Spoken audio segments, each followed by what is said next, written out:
Please, आप सदन के नेता ऐसे मत करिए। मैंने इतनी व्यवस्था दे दी। Please please please. माननीय सदस्यगण, नई दिल्ली में G20 शिखर सम्मेलन के सफल आयोजन के लिए पूरे देश को बधाई देते हुए मुझे बेहद खुशी है भरी है। इस आयोजन की सफलता ने प्रत्येक भारतीय को गर्व से भर दिया है। इसने वैश्विक स्तर पर देश की नेतृत्व की क्षमता को एक नया आयाम दिया है।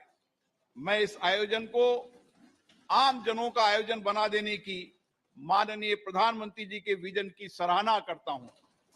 भारत के सभी राज्यों और केंद्र शासित प्रदेशों के 60 शहरों में 200 से अधिक बैठकें हुई है, जो अभूतपूर्व है। दुनिया भर से आए 42 प्रतिनिधि मंडलों के साथ G20 नई दिल्ली लीडर समिट अपने आकार, भव्यता और प्रभाव में अभूतपूर्व था।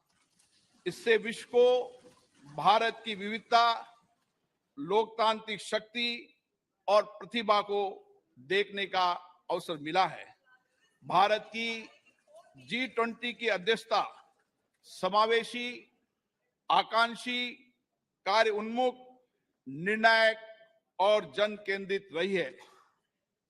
G20 नेताओं के शिखर सम्मेलन में लिए गए निर्णय परिवर्तनकारी हैं और ये आने वाले दशकों में वैश्विक व्यवस्था को नया रूप देने में सहायक होंगे। माननीय प्रधानमंत्री जी के विजन और मार्गदर्शन में G20 नई दिल्ली लीडर समिट घोषणा पत्र को सर्वसम्मति से अपनाया गया और संवेदनशील मुद्दों पर भी सबकी सहमति बनी। विश्व स्तर पर यह स्वीकार किया गया है कि भारत के नेतृत्व एवं सक्रिय प्रयासों के कारण वैश्विक उत्तर दक्षिण के बीच दूरी के पाटने और पूर्व पश्चिम ध्रुवीकरण को नियंत्रित करने में सफलता मिली है। ये विश्व में भारत के ऊंचे कद और बढ़ती प्रतिष्ठा तथा इस सरकार द्वारा पिछले 9 वर्षों में किए गए कार्यों को दर्शाता है। माननीय प्रधानमंत्री जी के नेतृत्व में भारत को जो वैश्विक सद्भावना प्राप्त हुए, ये उसी का प्रमाण है। ये इस बात की भी स्वीकृति है कि कई प्रकार के विभाजनों से ग्रस्त विश्व में भारत शांति और संयम की आवाज है। भारत की अध्यक्षता में ग्लोबल साउथ की आवाज को G20 की चर्चा के केंद्र में लाने में महत्वपूर्ण भूमिका निभाई है। अपनी अध्यक्षता की शुरुआत में भारत ने जनवरी 2023 में voice of the global south शिखर सम्मेलन की मेजबानी की, जिसमें 125 देशों के नेतृत्व ने भाग लिया। ग्लोबल साउथ के देशों की प्राथमिकताओं और अपेक्षाओं को G20 एजेंडे में शामिल किया गया। शिखर सम्मेलन की घोषणा में निर्धनता उन्मूलन, जलवायु वित्त, ऋण संबंधी समस्याओं से निपटने, खाद्य सुरक्षा, स्वास्थ्य सुरक्षा, डिजिटल बुनियादी ढांचे के विकास सहित विकासशील देशों के हितों से संबंधित विषयों को प्रमुखता दी गई। माननीय प्रधानमंत्री जी की पहल के कारण अफ्रीकी संघ को G20 के स्थायी सदस्य के रूप में स्वीकार करने का ऐतिहासिक निर्णय लिया गया। विश्व के शीर्ष नेतृत्व को राजघाट पर राष्ट्रपिता महात्मा गांधी को सम्मान देते देखना एक अद्भुत दृश्य था। उन सभी ने महात्मा गांधी द्वारा प्रतिपादित शांति और अहिंसा के सार्वभौमिक विचार और वर्तमान समय में इसकी प्रासंगिकता को स्वीकार किया गया। माननीय प्रधानमंत्री जी ने स्वयं अंतर्राष्ट्रीय संस्थानों में सुधार करने, उसमें समय के अनुसार बदलाव लाने का पुरजोर समर्थन किया। इस विभाजित विश्व में स्थिरता, वृद्धि और विकास सुनिश्चित करने के लिए वास्तविक बहुपक्षवाद के लिए यह महत्वपूर्ण है। माननीय सदस्यगण, G20 का दृष्टिकोण अर्थ केंद्रित न होकर अब व्यापक रूप से मानव केंद्रित हो गया है। सतत विकास लक्ष्यों को साकार करने, अंतर्राष्ट्रीय वित्तीय संस्थानों में सुधार करने, डिजिटल सार्वजनिक बुनियादी ढांचे की स्थापना करने, हरित विकास समझौतों को प्रोत्साहित करने, महिलाओं के नेतृत्व के विकास को प्रोत्साहित करने, डिजिटल स्वास्थ्य पर वैश्विक पहल करने, पारंपरिक चिकित्सा की भूमिका को मान्यता दिए जाने जैसे विषयों को प्राथमिकता दी गई, वह सराहनीय है। G20 शिखर सम्मेलन के प्रमुख परिणामों में अंतर्राष्ट्रीय अर्थव्यवस्थाओं को अधिक सक्रिय करना, विकास के लिए अधिक संसाधनों की उपलब्धता, पर्यटन का विस्तार, विश्व स्तर पर कार्य के अवसर, मोटे अनाज के उत्पादन और उपभोग के माध्यम से सुदृढ़ खाद्य सुरक्षा, कौशल की कमी और गतिशीलता की समस्या का समाधान करना, ग्लोबल वैल्यू चेन की मैपिंग, MSME की सहायता करना और जैव ईंधन के लिए प्रतिबद्धता शामिल है। इनका लाभ पूरे देश को प्राप्त होगा। शिखर सम्मेलन के दौरान भारत मध्य पूर्व यूरोप आर्थिक कॉरिडोर और वैश्विक जैव ईंधन गठबंधन का शुभारंभ अत्यंत महत्वपूर्ण है। इन पहलों से एक कनेक्टेड भविष्य की नींव रखी गई है, जिसमें आगे भी भारत की महत्वपूर्ण भूमिका बनी रहेगी। पर्यावरण समर्थन के लिए लाइफ संबंधी उच्च स्तरीय सिद्धांतों को अंगीकृत किए जाने और जलवायु संबंधी लक्ष्यों को पूरा करने के लिए जलवायु वित्त और निवेश में बड़े पैमाने पर वृद्धि की आवश्यकता को विकसित देशों द्वारा स्वीकार किए जाने से इस क्षेत्र में भारत का नेतृत्व स्पष्ट रूप से प्रदर्शित हुआ है। भारत की अध्यक्षता में महिलाओं और आपदा जोखिम को कम किए जाने के बारे में G20 कार्य समूह के गठन के साथ साथ स्टार्टअप पर एक नए G20 की स्थापना के रूप में नई उपलब्धि दर्ज की गई है। खाद्य सुरक्षा के संबंध में डेक्कन उच्च स्तरीय पहल, भूमि संबंधी पहल पर गांधीनगर रोड मैप, पर्यटन के विषय पर गोवा रोड मैप, नीली और महासागरीय अर्थव्यवस्था पर चेन्नई उच्च स्तरीय पहल और काशी सांस्कृतिक पथ से आने वाले समय में विभिन्न क्षेत्रों में विश्व का मार्गदर्शन होगा और हमारे देश गौरवान्वित होंगे। अगले माह हमारी संसद को हमारे G20 अध्यक्षता के क्रम में पार्लियामेंट P20 फोरम की मेजबानी करने का सम्मान मिलेगा। मैं इस प्रतिष्ठित सभा के प्रत्येक मान्य सदस्यों से अनुरोध करता हूं कि वे लोकतंत्र की जननी भारत की भूमि पर पूरे विश्व का स्वागत करने और वसुदेव कुटुंबकम, एक पृथ्वी, एक परिवार, एक भविष्य के मिशन को आगे बढ़ाने में शामिल हो। मुझे विश्वास है ये सभा इस ऐतिहासिक उपलब्धि पर माननीय प्रधानमंत्री जी के नेतृत्व की सराहना करने, भारत के लोगों को उत्साह बढ़ाने और सभी संगठनों और व्यक्तियों के योगदान को सराहना करने में मेरा साथ देगी। श्री सुनील कुमार सिंह,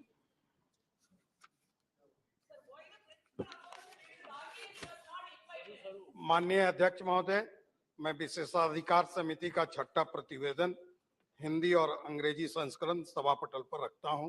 धन्यवाद।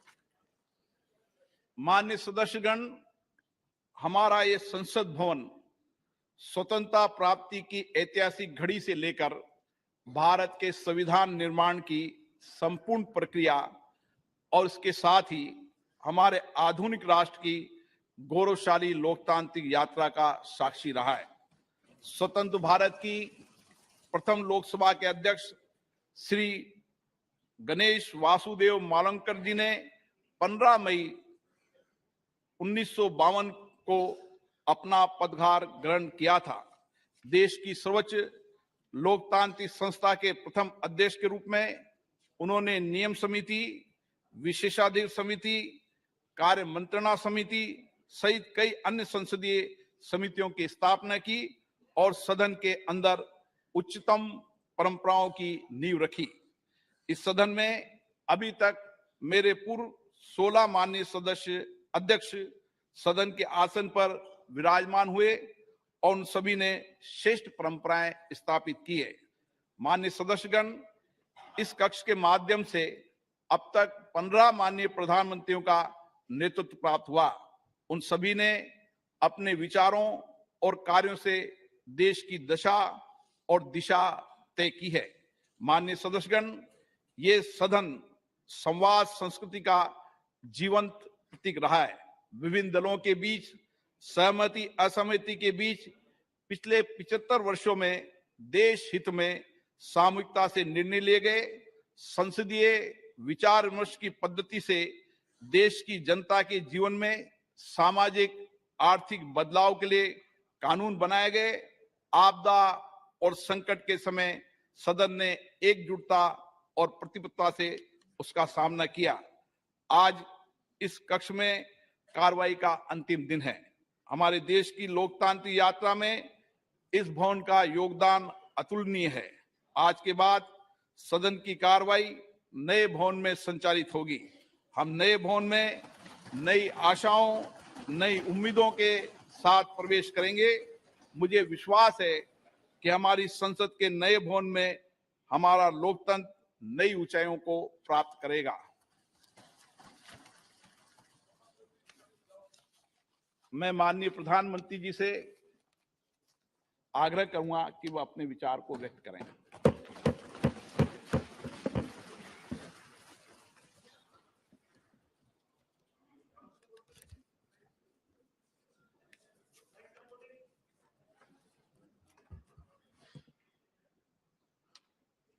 माननीय अध्यक्ष जी,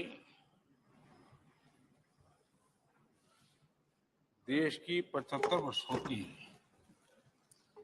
संसदीय यात्रा, उसका एक बार पुनः स्मरण करने के लिए और नए सदन में जाने से पहले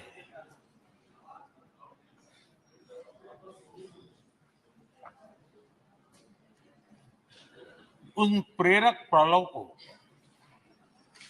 इतिहास की महत्वपूर्ण घड़ी को स्मरण करते हुए आगे बढ़ने का ये अवसर है। हम सब इस ऐतिहासिक भवन से विदा ले रहे हैं। आजादी के पहले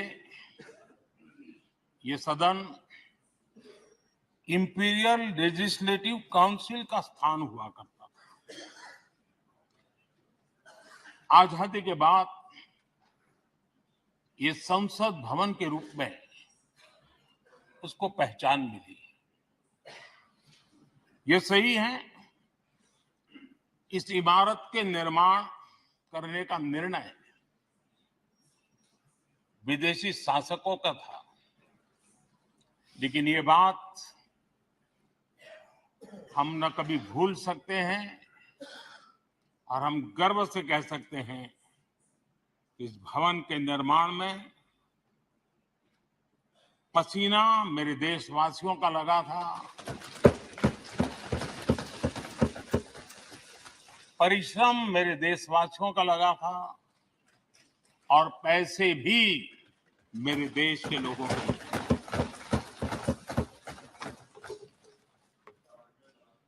इस 75 वर्ष की हमारी यात्रा ने अनेक लोकतांत्रिक परंपराओं और प्रक्रियाओं का उत्तम से उत्तम सृजन किया है और इस सदन में रहे हुए सबने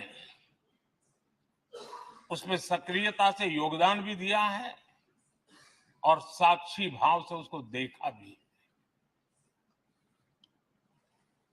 हम भले नए भवन में जाएंगे, लेकिन पुराना भवन भी, ये भवन भी आने वाली पीढ़ियों को हमेशा हमेशा प्रेरणा देता रहेगा।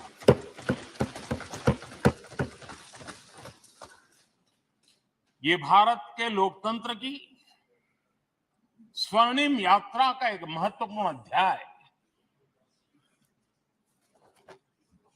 जो सारी दुनिया को भारत की रगों में लोकतंत्र का सामर्थ्य कैसे है, इसका परिचित कराने का काम इस इमारत से होता रहेगा। आदरणीय अध्यक्ष जी, अमृतकाल की प्रथम प्रभा का प्रकाश राष्ट्र में एक नया विश्वास, नया आत्मविश्वास, नया उमंग, नए सपने, नए संकल्प और राष्ट्र का नया सामर्थ्य उसे भर रहा है। चारों तरफ आज भारतवासियों की उपलब्धि की चर्चा हो रही है और गौरव के साथ हो रही है। ये हमारे 75 साल के संसदीय इतिहास का एक सामूहिक प्रयास का परिणाम है, जिसके कारण विश्व में आज वो गूंज सुनाई दे रही है। आदरणीय अध्यक्ष जी, चंद्रयान 3 की सफलता न सिर्फ पूरा भारत, पूरा देश अभिभूत है और इसमें भारत के सामर्थ्य का एक नया रूप, जो आधुनिकता से जुड़ा है, जो विज्ञान से जुड़ा है, जो टेक्नोलॉजी से जुड़ा है, जो हमारे वैज्ञानिकों के सामर्थ्य से जुड़ा है, जो 140 करोड़ देशवासियों के संकल्प की शक्ति से जुड़ा हुआ है, वो देश और दुनिया पर एक नया प्रभाव पैदा करने वाला है।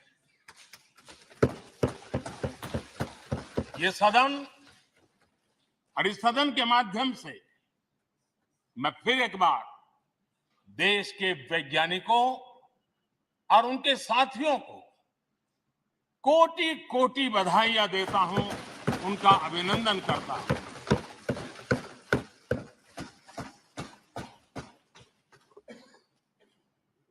आदरणीय अध्यक्ष जी, ये सदन ने भूतकाल में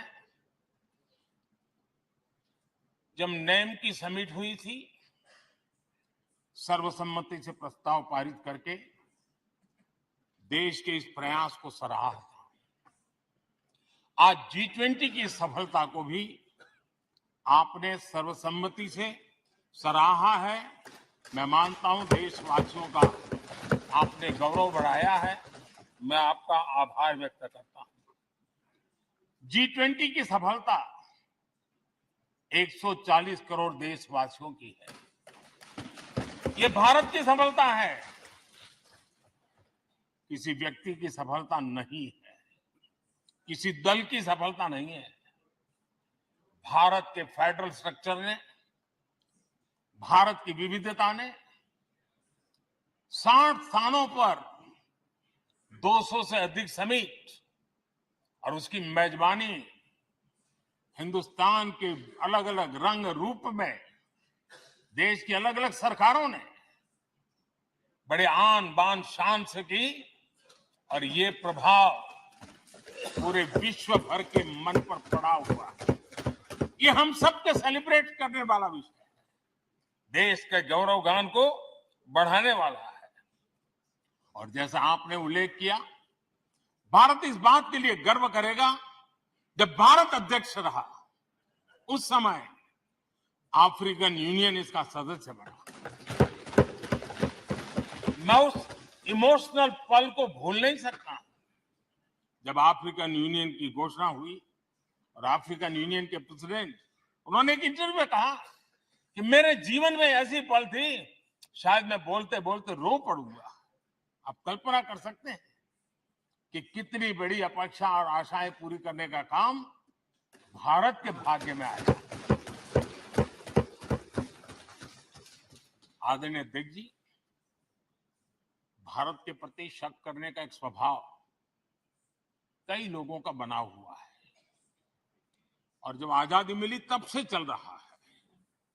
इस बार भी यही था, कोई डिक्लेरेशन नहीं होगा, असंभव है। लेकिन ये भारत की ताकत है कि वह भी हुआ और विश्व सर्वसम्मति से एक साझा घोषणा पत्र लेकर के आगे का रोड मैप लेकर के यहां से प्रारंभ हुआ है।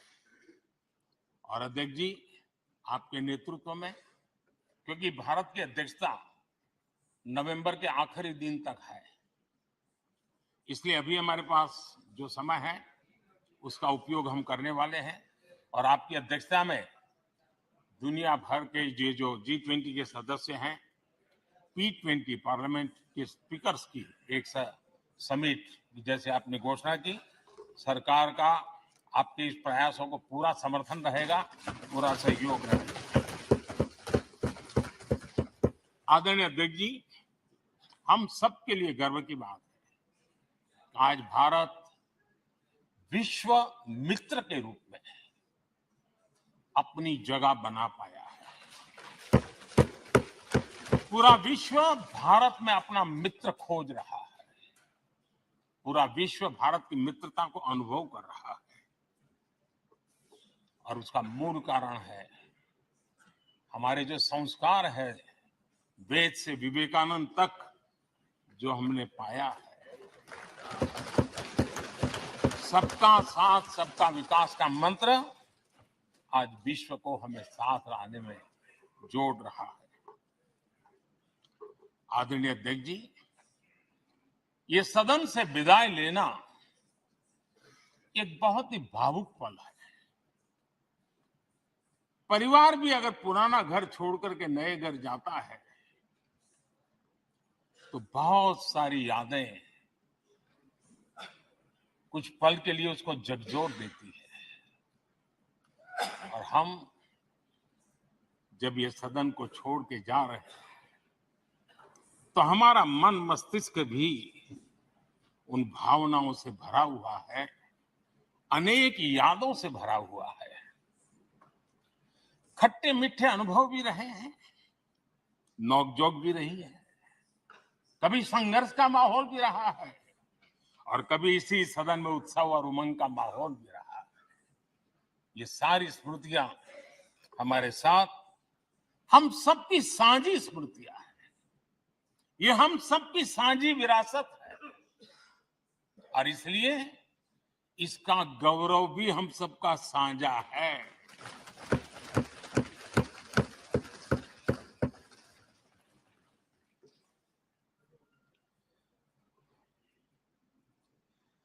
आजाद भारत के नवनिर्माण से जुड़ी हुई अनेक घटनाएं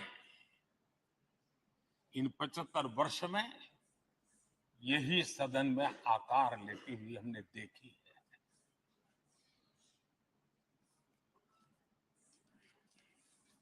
आज हम जब इस सदन को छोड़ करके नए सदन की ओर प्रस्थान करने वाले हैं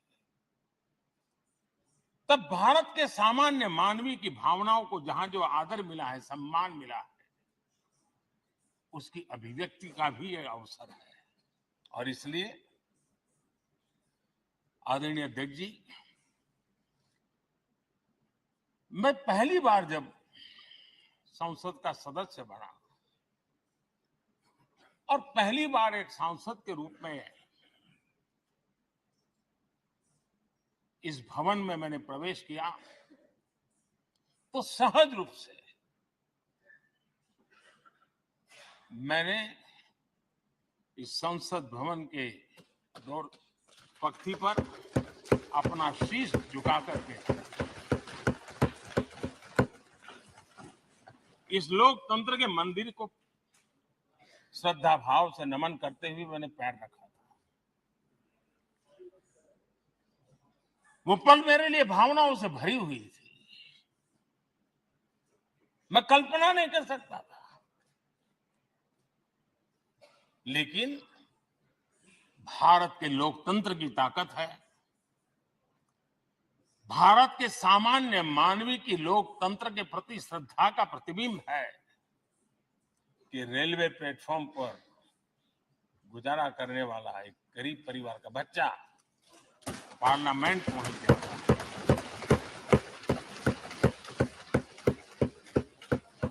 मैंने कभी कल्पना तक नहीं की थी कि देश मुझे इतना सम्मान देगा, इतना आशीर्वाद देगा, इतना प्यार देगा। सोचा नहीं था कभी। आदरणीय अध्यक्ष जी, हम में से बहुत लोग हैं जो संसद भवन के अंदर जो चीजें लिखी गई उसको पढ़ते भी रहते हैं, कभी कभी उसका उल्लेख भी करते हैं। हमारे यहाँ संसद भवन के प्रवेश द्वार पर एक छांदोग्य उपनिषद का एक वाक्य है, लोक द्वारम करके पूरा वाक्य है। उसका मतलब ये होता है कि जनता के लिए दरवाजे खोलिए और देखिए कि कैसे वो अपने अधिकारों को प्राप्त करती है। हमारे ऋषि मुनियों ने ये लिखा हुआ है, हमारे प्रवेश द्वार पर लिखा हुआ है। हम सब और हमारे पहले जो यहां रहे हैं वो भी इस सत्यता के साक्षी है। आदरणीय अध्यक्ष जी, समय रहते जैसे जैसे वक्त बदलता गया, यह हमारे सदन की संरचना भी निरंतर बदलती रही है और अधिक समावेशी बनती गई है। समाज के हर वर्ग का प्रतिनिधि विविधताओं से भरा हुआ इस सदन में नजर आता है। अनेक भाषाएं हैं, अनेक बोलियां, अनेक पहरवेश है, अनेक खान पान है। सदन के अंदर सब कुछ है और समाज के सभी तबके के लोग, चाहे वो सामाजिक रचना के हो, चाहे आर्थिक रचना के हो, चाहे गांव या शहर के हो, एक प्रकार से पूर्ण रूप से समावेशी वातावरण सदन में पूरी ताकत के साथ जन सामान्य की इच्छा आकांक्षाओं को प्रकट करता रहा है। दलित हो, पीड़ित हो, आदिवासी हो, पिछड़े हो, महिलाएं हो, हर एक का धीरे धीरे धीरे योगदान बढ़ता चला गया है। आदरणीय अध्यक्ष जी, प्रारंभ में महिलाओं की सदस्य संख्या कम थी, लेकिन धीरे धीरे माताओं बहनों ने भी इस सदन की गरिमा को बढ़ाया है। इस सदन के गरिमा में बहुत बड़ा बदलाव लाने में उनका योगदान रहा है। आदरणीय अध्यक्ष जी, प्रारंभ से अब तक एक मोटा मोटा हिसाब लगाता था, करीब करीब 7,500 से अधिक जनप्रतिनिधि दोनों सदनों में मिलाकर के योगदान दे चुके हैं। इतने सालों में 7,500 से करीब ज्यादा। इस कालखंड में करीब 600 महिला सांसदों ने भी इस सदन की गरिमा को बढ़ाया है, दोनों सदन की। और आदरणीय अध्यक्ष जी, आप जानते हैं इस सदन में आदरणीय इंद्रजीत गुप्ता जी 43 ईयर, अगर मेरी गलती नहीं हो तो 43 ईयर इस सदन में लंबा समय बैठ करके इस सदन के साक्षी बनने का उनको सौभाग्य मिला। और यही सदन है आदरणीय अध्यक्ष जी, जहां शकीकुर रहमान जी 93 की एज में भी सदन में अपना योगदान देते रहे, जबकि उनकी उम्र 93।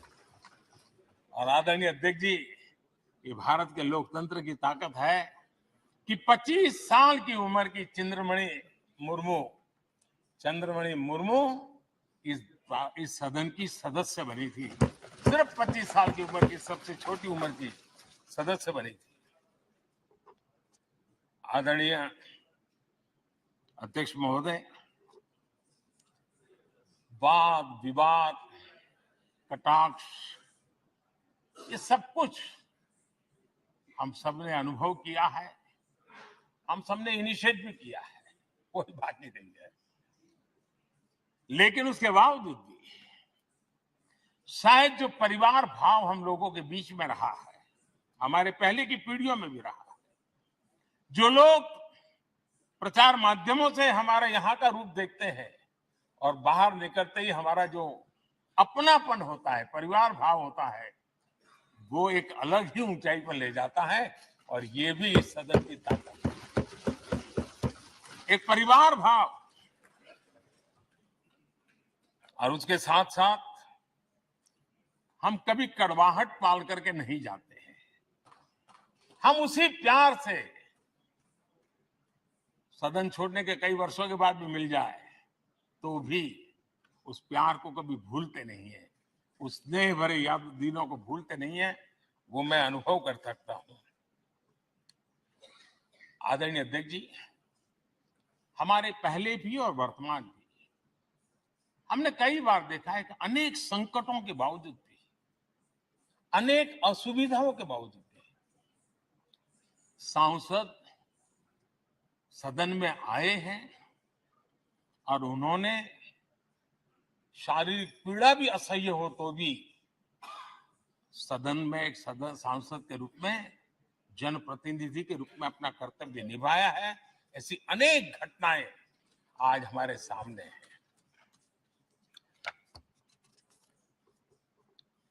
गंभीर गंभीर बीमारियों के बावजूद भी कोई व्हीलचेयर में आना पड़ा, किसी को डॉक्टरों को बाहर खड़े रख करके अंदर आना पड़ता, लेकिन सभी सांसदों ने कभी न कभी इस प्रकार से अपनी भूमिका निभाई। कोरोना काल हमारे सामने उदाहरण है। हर परिवार में रहता था कहीं बाहर जाए तो मौत को बुलावा न दे दे, उसके बावजूद भी हमारे माननीय सांसद दोनों सदन में कोरोना काल के इस संकट की घड़ी में भी सदन में आए, अपना कर्तव्य निभाया। हमने राष्ट्र का काम रुकने नहीं दिया। आवश्यकता पड़ी, डिस्टेंस रखना भी था और बार बार टेस्टिंग भी करना पड़ता था।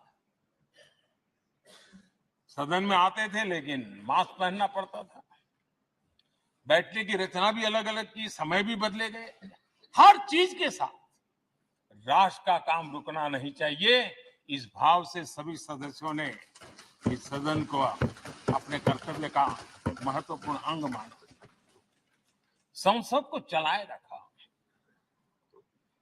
और मैंने देखा है कि इस सदन से इतना लगाव लोगों का रहता है कि पहले कभी हम देखते थे कोई 30 साल पहले सांसद रहा होगा, कोई 35 साल पहले रहा होगा, लेकिन वो सेंट्रल हॉल तो जरूर आएगा। जैसे मंदिर जाने की आदत होती है, वैसे उनको सदन में आने की आदत है। इस जगह का लगाव बन जाता है, एक आत्मीय भाव से जुड़ाव हो जाता है। और ऐसे बहुत से पुराने लोग हैं जो आते जाते भी मन करता है जरा चलो एक चक्कर काटते हैं। आज उनका जनप्रतिनिधि के नाते दायित्व तो नहीं है, लेकिन भूमि के प्रति उनका लगाव हो जाता है। ये सामर्थ्य होता है इस सदन का। आदरणीय अध्यक्ष महोदय, आजादी के बाद बहुत बड़े बड़े विद्वान लोगों ने बहुत आशंकाएं व्यक्त की थी पता नहीं देश का क्या होगा, चल पाएगा कि नहीं चल पाएगा, एक रहेगा कि बिखर जाएगा, लोकतंत्र बना रहेगा नहीं, पचासों। लेकिन इस देश की संसद की ताकत है कि पूरे विश्व को गलत सिद्ध कर दिया और ये राष्ट्र पूरे सामर्थ्य के साथ आगे बढ़ता रहा।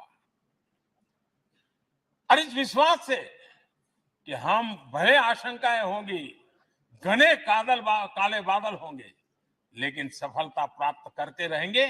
और ये हम सब लोगों ने, हमारी पुरानी पीढ़ियों ने मिलकर के इस काम को करके दिखाया है। इसका गौरवगान करने का ये अवसर है। आदरणीय अध्यक्ष जी, इसी भवन में 2 साल 11 महीने तक संविधान सभा की बैठकें हुई और उसने देश के लिए एक मार्गदर्शक जो आज भी हमें चलाता है, हमारे संविधान दिया। और 26 नवंबर 1949 को जो संविधान हमें मिला, वो 26 जनवरी 1950 को लागू हुआ। इन 75 वर्षों में सबसे बड़ा जो अचीवमेंट है वो ये है कि देश के सामान्य मानवी का इस संसद पर विश्वास बढ़ता ही गया है। और लोकतंत्र की सबसे बड़ी ताकत यही है कि इस महान संस्था के प्रति, इस महान इंस्टीट्यूशन के प्रति, इस व्यवस्था के प्रति उनका विश्वास अटूट रहे, विश्वास उनका बना रहे। इन 75 वर्षों में हमारी संसद ने जन भावनाओं की अभिव्यक्ति का भवन भी बना दिया। यहाँ जन भावनाओं की पुरजोश अभिव्यक्ति, और हम देखते हैं राजेंद्र बाबू से लेकर डॉक्टर कलाम, रामनाथ जी कोविंद और अभी द्रौपदी मुर्मू जी, इन सब के संबोधन का लाभ हमारे सदनों को मिला है, उनका मार्गदर्शन मिला है। आदरणीय अध्यक्ष जी, पंडित नेहरू जी, शास्त्री जी, वहां से लेकर के अटल जी, मनमोहन सिंह जी तक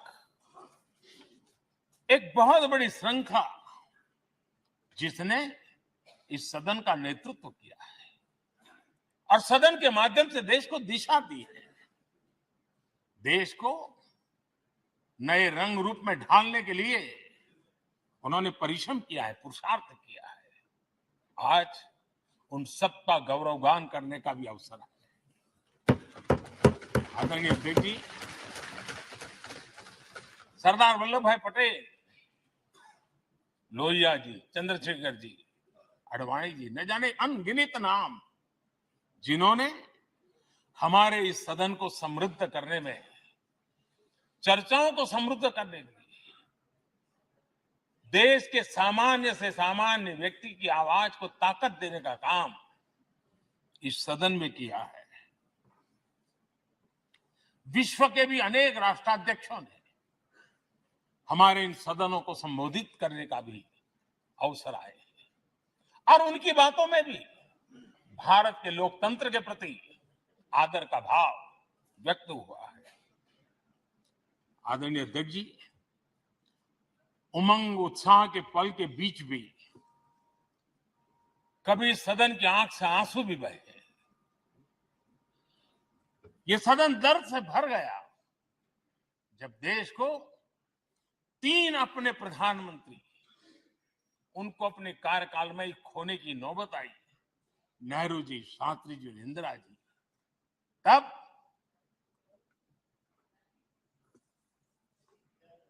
ये सदन अश्रु भीनी आंखों से उन्हें विदाई दे रहा था। आदरणीय अध्यक्ष जी, अनेक चुनौतियों के बावजूद भी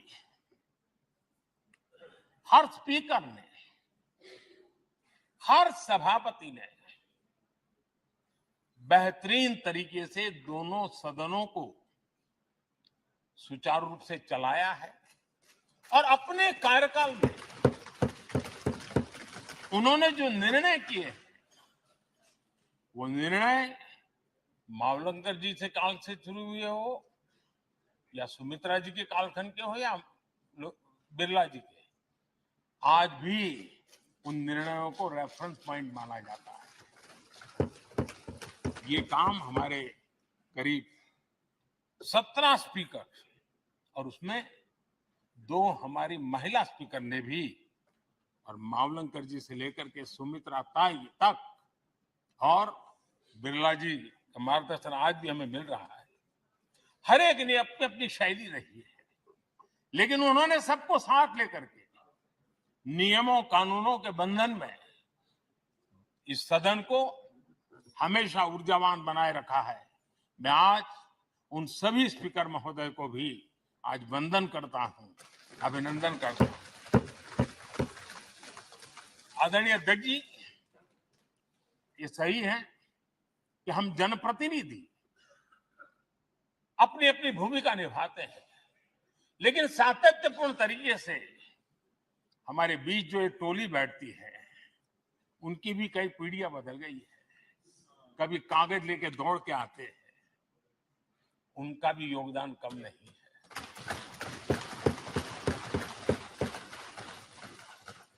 हमें कागज पत्र पहुंचाने के लिए दौड़ते हैं, सदन में कोई गलती ना हो जाए, उसके निर्णय में कोई गलत ना हो जाए, उसके लिए वो चौकन्ने रहते हैं। जो काम इनके द्वारा हुआ है उसने भी सदन के क्वालिटी ऑफ गवर्नेंस में तेजी लाने में बहुत बड़ी मदद की है। मैं उन सभी साथियों का और इनके पूर्व में जो रहे हैं उनका भी हृदय से अभिनंदन करता हूं। इतना ही नहीं, सदन मतलब ये खंड ही नहीं है, इस पूरे परिसर में अनेक लोगों ने, किसी ने हमें चाय पिलाई होगी, किसी ने पानी पिलाया होगा, किसी ने रात रात चली हुई सदन को किसी को भूखा पेट रहने नहीं दिया होगा। कई प्रकार की सेवाएं की होगी। किसी ने माली ने इसके बाहर के एनवायरनमेंट को संभाला होगा, किसी ने इसकी सफाई की होगी। न जाने कितने ही अनगिनत लोग होंगे जिन्होंने हम सब अच्छे ढंग से काम कर सके, और यहां जो काम हो वो काम देश को आगे बढ़ाने के लिए अधिक से अधिक तेजी से हो, उसके लिए जो माहौल बनाना, व्यवस्था बनाना, उसके लिए जिसने योगदान दिया है, मेरी तरफ से भी और इस सदन की तरफ से भी मैं उनका विशेष रूप से नमन करता हूं।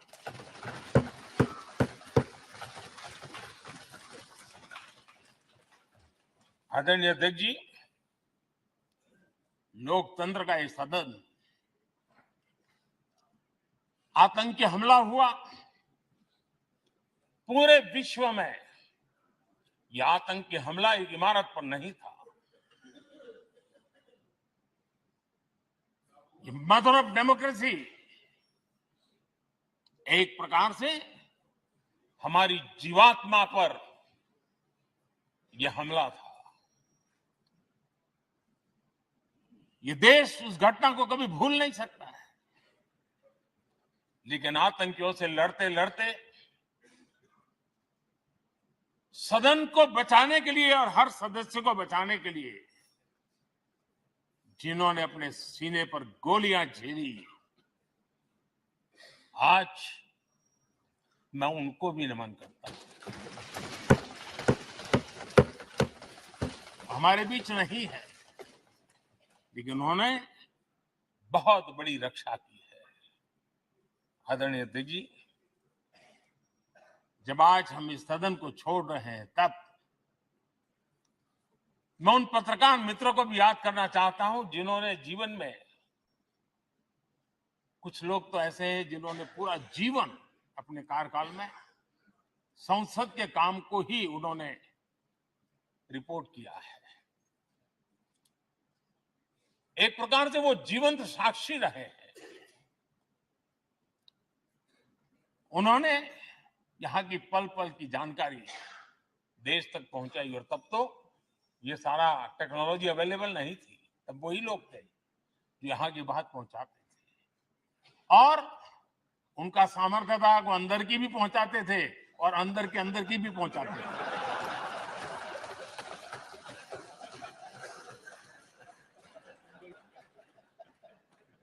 और मैंने देखा कि ऐसे पत्रकारिता जिन्होंने संसद को कवर किया, शायद उनके नाम जाने नहीं जाते होंगे, लेकिन इनके काम को कोई भूल नहीं सकता है। और खबरों को लिए नहीं, भारत की इस विकास यात्रा को संसद भवन से समझने के लिए उन्होंने अपनी शक्ति खपा दी थी। आज भी पुराने जो पत्रकार मित्र मिल जाते हैं और जिन्होंने कभी संसद को कवर किया हो, तो ऐसी अननोन चीजें बताते हैं जो उन्होंने अपनी आंखों से देखी होती है, कान से सुनी होती है, जो अचरज करने वाली। यानी एक प्रकार से जैसी ताकत यहाँ की दीवारों की रही है, वैसा ही दर्पण उनकी कलम में रहा है। और उस कलम ने देश के अंदर संसद के प्रति, संसद सदस्यों के प्रति एक अहोभाव का भाव जगाया है। मैं आज कई पत्रकार बंधु होंगे जो रहे नहीं होंगे,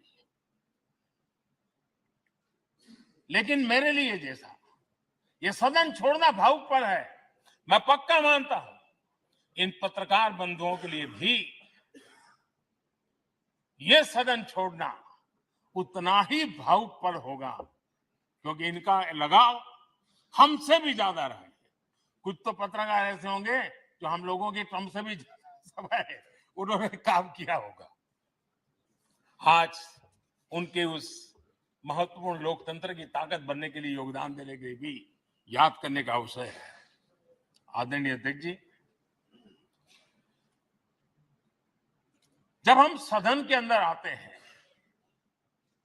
हमारे यहां नाद ब्रह्म की कल्पना है। हमारे शास्त्रों में माना गया है किसी एक स्थान पर अनेक बार एक ही लय में उच्चारण होता है तो वो तपोस्थली बन जाता है, उसके एक पॉजिटिव वाइब होते हैं। नाद की एक ताकत होती है जो स्थान को सिद्धि स्थान में परिवर्तित कर देती है। मैं मानता हूं ये सदन भी उस 7,500 हजार जनप्रतिनिधियों के द्वारा बार बार जो शब्द गूंजे हैं, जो वाणी यहां गूंजी है, उसने इस सदन में हम बैठकर आगे चर्चा करें या ना करें, लेकिन इसकी गूंज इसे तीर्थ क्षेत्र बना देती है।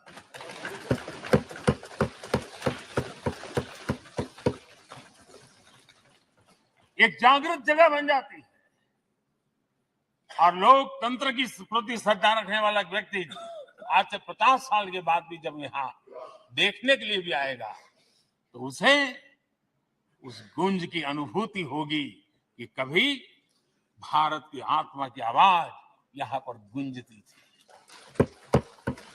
और इसलिए अध्यक्ष महोदय, ये वो सदन है जहां कभी भगत सिंह, बटुकेश्वर दत्त, उन्होंने अपनी वीरता सामर्थ्य से अंग्रेज सल्तनत को जगा दिया था बम का धमाका कर। वो बम की गूंज भी जो देश का भला चाहते हैं उनको कभी सोने नहीं देती। आदरणीय अध्यक्ष जी, ये वो सदन है जहां पंडित जी को इसलिए भी याद किया, अनेक बातों के लिए याद करेगा, लेकिन हम जरूर याद करेंगे इसी सदन में पंडित नेहरू का at the stroke of midnight की गूंज हम सबको प्रेरित करती रहेगी। और इसी सदन में अटल जी ने कहा था, वो शब्द आज भी गूंज रहे हैं इस सदन में, सरकारें आएगी जाएगी, पार्टियां बनेगी बिगड़ेगी, लेकिन ये देश रहना चाहिए।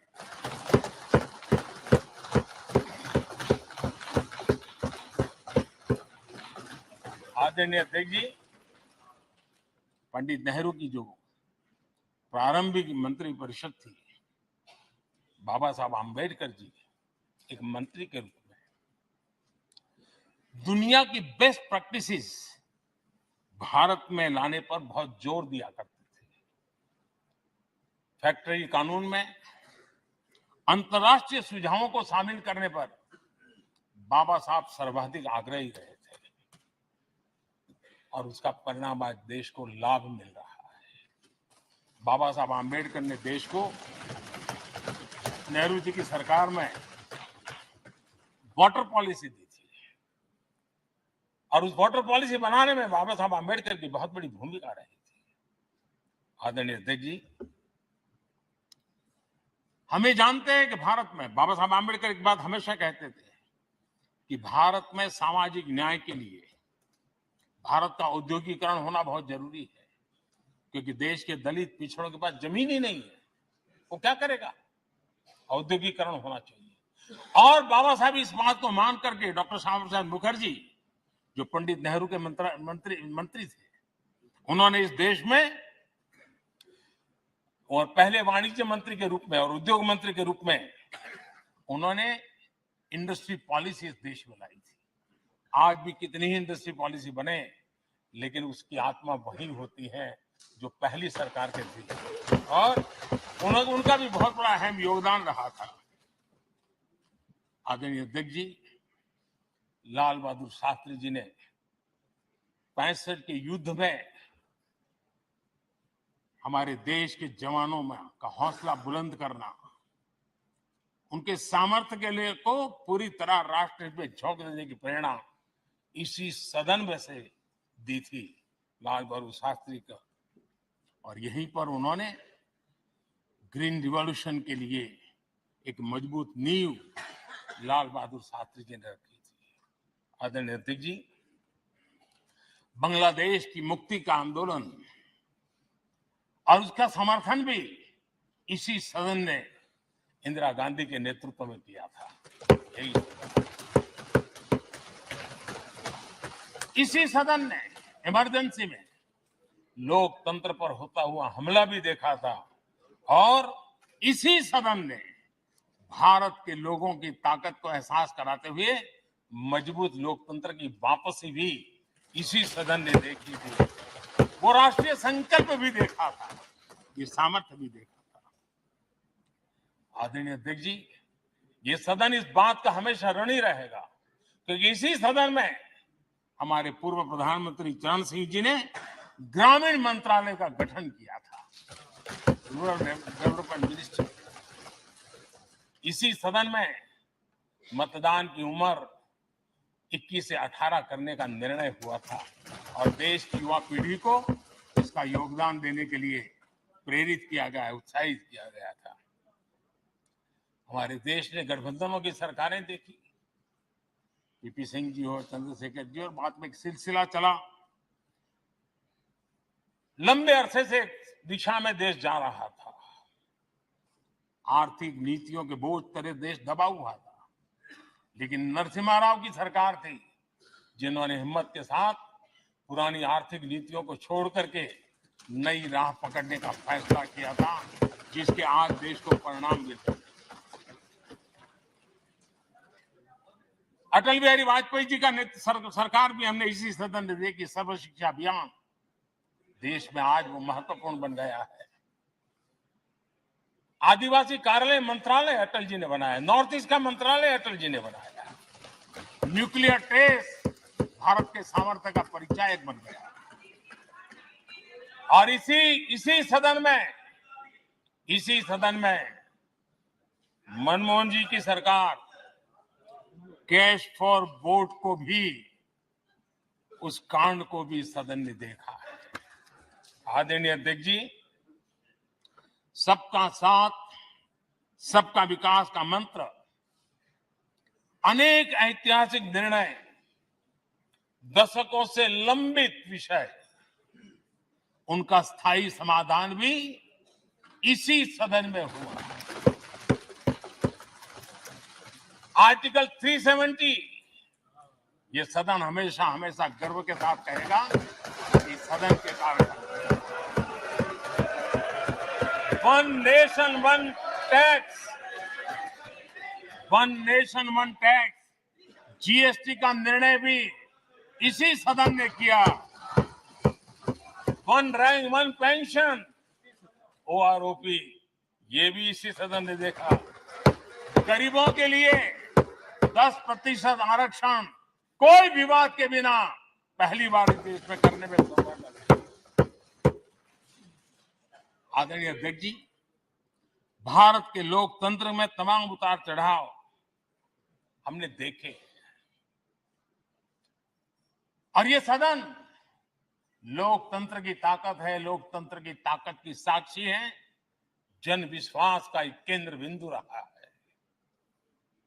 इस सदन की विशेषता देखिए और दुनिया के लोगों का आज भी ऐतराज होता है। ये सदन है जिसमें कभी 4 सांसद वाली पार्टी सत्ता में होती थी और 100 सदस्य वाली पार्टी विपक्ष में बैठती थी। ये भी सामर्थ्य इस सदन के लोकतंत्र की ताकत का परिचय कराता है। और यही सदन है जिसमें एक वोट से अटल जी की सरकार गई थी और लोकतंत्र की गरिमा को बढ़ाया था। ये भी इसी सदन में हुआ। आज अनेक छोटी छोटी रीजनल पार्टियों का प्रतिनिधित्व हमारे देश की विविधता को, हमारे देश के एस्पिरेशंस का एक प्रकार से वो आकर्षक केंद्र बिंदु बना है। आदरणीय अध्यक्ष जी, इस देश में 2 प्रधानमंत्री ऐसे रहे, मोरारजी भाई वीपी सिंह। एक प्रकार से कांग्रेस में जीवन खपाया था, लेकिन एंटी कांग्रेस गवर्नमेंट का नेतृत्व कर रहे थे। ये भी इसकी विशेषता थी। और हमारे नरसिम्हा राव जी, वो तो बिस्तरा गोल करके घर जाने की तैयारी कर रहे थे, निवृत्ति की घोषणा कर चुके थे। लेकिन यही लोकतंत्र की ताकत देखिए, सदन की ताकत देखिए, वो प्रधानमंत्री के रूप में 5 साल हमारी सेवा कर।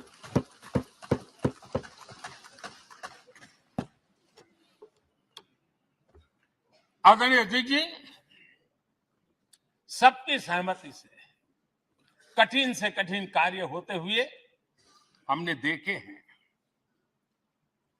2000 की साल थी, अटल जी की सरकार थी। इसी सदन ने 3 राज्यों का गठन सर्व स्वीकृति से किया और बड़े उमंग उत्साह से किया। जब छत्तीसगढ़ की रचना हुई तो उत्सव छत्तीसगढ़ ने भी मनाया, उत्सव मध्य प्रदेश ने भी मनाया। जब उत्तराखंड की रचना हुई तो उत्सव उत्तराखंड ने भी मनाया, उत्सव उत्तर प्रदेश ने भी मनाया। जब झारखंड की रचना हुई तो उत्सव झारखंड ने भी मनाया, उत्सव बिहार ने भी बताया। ये हमारे सदन का सामर्थ्य, सब सहमति का वातावरण बना करके। लेकिन कुछ कड़वी यादें वो भी हैं कि तेलंगाना के हक को दबोचने के लिए भारी प्रयास हुए, खून की नदियां भी बही और बनने के बाद न तेलंगाना उत्सव मना पाया, न आंध्र उत्सव मना पाया। एक कटुता के बीज बो दिए गए। अच्छा होता उसी उमंग और उत्साह के साथ हम तेलंगाना का निर्माण करते तो एक नई ऊंचाई पर आज तेलंगाना पहुंच चुका होता। आदरणीय अध्यक्ष जी, संविधान सभा ने, आदरणीय अध्यक्ष जी, इस सदन की परंपरा रही है। संविधान सभा ने उस समय अपना दैनिक भत्ता 45 रुपये से कम करके 40 कर दिया था। उनको लगा हमें इसको कम करना चाहिए।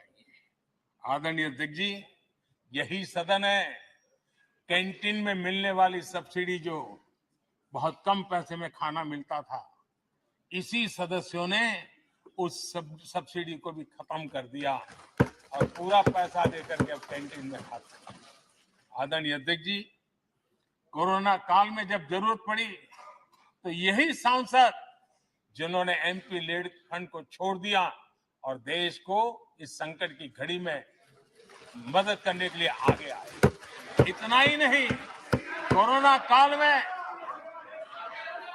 काल में इसी सदन के सांसदों ने अपने तनख्वाह में 30% कटौती की और उन्होंने देश के सामने आए हुए संकट में अपनी बहुत बड़ी जिम्मेवारी निभाई। आदरणीय अध्यक्ष जी, हम गर्व से कह सकते हैं, ये सदन में बैठे हुए लोग भी कह सकते हैं, हमारे पूर्वज जो सदन में बैठे थे वो भी कह सकते हैं कि हम ही लोग हैं जिन्होंने हम पर डिसिप्लिन लाने के लिए हमारे यहां जनप्रतिनिधित्व कानून में समय समय पर कठोरता बरती। नियम हमने ही लादे, हमने ही तय किया कि नहीं, जनप्रतिनिधि के जीवन में नहीं हो सकता। मैं मानता हूं ये जीवंत लोकतंत्र का बहुत बड़ा उदाहरण है और ये सदन ने दिया है, यही माननीय सांसदों ने दिया है और हमारी पुरानी पीढ़ी के सांसदों ने दिया है। और मैं मानता हूं कि कभी कभी उन चीजों को भी याद करना चाहिए। आदरणीय अध्यक्ष जी, हम जो वर्तमान सांसद हैं उनके लिए तो ये विशेष सौभाग्य का अवसर है। सौभाग्य का अवसर इसलिए है कि हमें इतिहास और भविष्य दोनों की कड़ी बनने का अवसर देता है।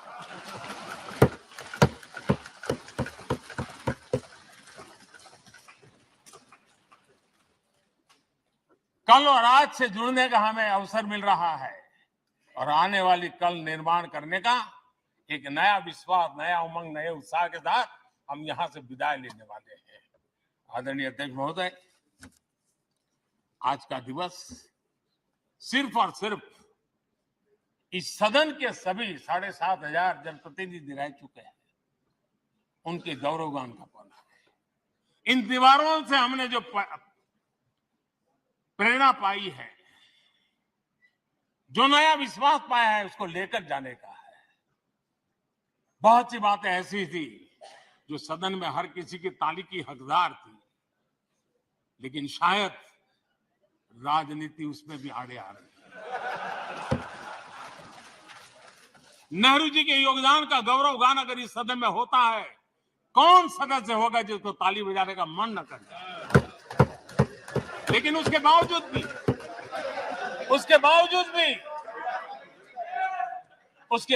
भी देश के लोकतंत्र के लिए बहुत जरूरी है हम सब ने अपने यहां सोच लें। आदरणीय अध्यक्ष जी, मुझे पूरा विश्वास है कि आपके मार्गदर्शन में और इस अनुभवी माननीय सांसदों के सामर्थ्य से हम नई संसद में जब जाएंगे तो नए विश्वास के साथ जाएंगे। मैं फिर एक बार, आज पूरा दिवस आपने इन पुरानी स्मृतियों को ताजा करने के लिए दिया, एक अच्छे वातावरण में सबको याद करने का मौका दिया, इसके लिए मैं आप सबका, आपका हृदय से आभार व्यक्त करता हूं। और मैं सभी सदस्यों से आग्रह करूंगा कि अपने जीवन की ऐसी मधुर यादों को यहां हम जरूर व्यक्त करें, ताकि देश तक पहुंचे कि सचमुच में ये हमारा सदन, ये हमारे जनप्रतिनिधियों की गतिविधि सच्चे अर्थ में देश को समर्पित है, इसका भाव लोगों के तक पहुंचे। इसी एक अपेक्षा के साथ मैं फिर एक बार इस धरती को प्रणाम करता हूं, इस सदन को प्रणाम करता हूं।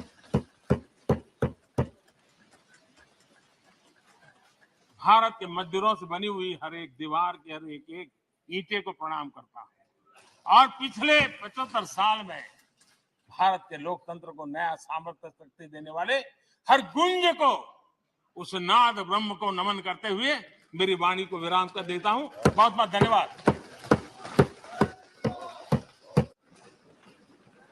माननीय सदस्यगण, माननीय प्रधानमंत्री जी ने इस सदन की सीख, अनुभव, यहाँ की प्रेरणा, यहाँ की गूंज के बारे में व्यक्त किया है। मैं ये अपेक्षा करूंगा कि आज का दिन इसी तरीके से सकारात्मक वातावरण में हम चर्चा करें, सकारात्मक विषय रखें और जो कुछ भी यहाँ से सीखा है, हमारे पूर्वजों ने जो कुछ भी इस देश को, लोकतंत्र को दिया है, उसके बारे में सकारात्मक विचार रखें। आप सभी को बहुत बहुत धन्यवाद। अधीर रंजन चौधरी जी। प्रधानमंत्री को रहना चाहिए था, प्रधानमंत्री को उपस्थित रहना चाहिए था, हमारी बात भी सुन ले। ये क्या मर्यादा रही थी? I'm just coming. Sir,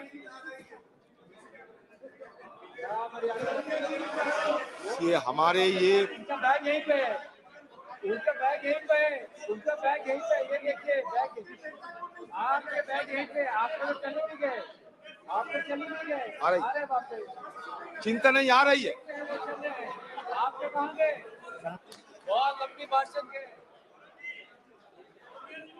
अरे आ रहे हैं भाई, आप कहाँ जा रहे हैं?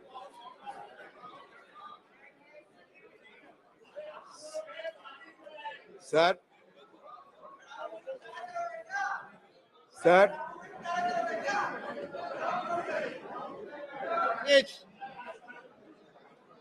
Please sir, I must appreciate your endeavor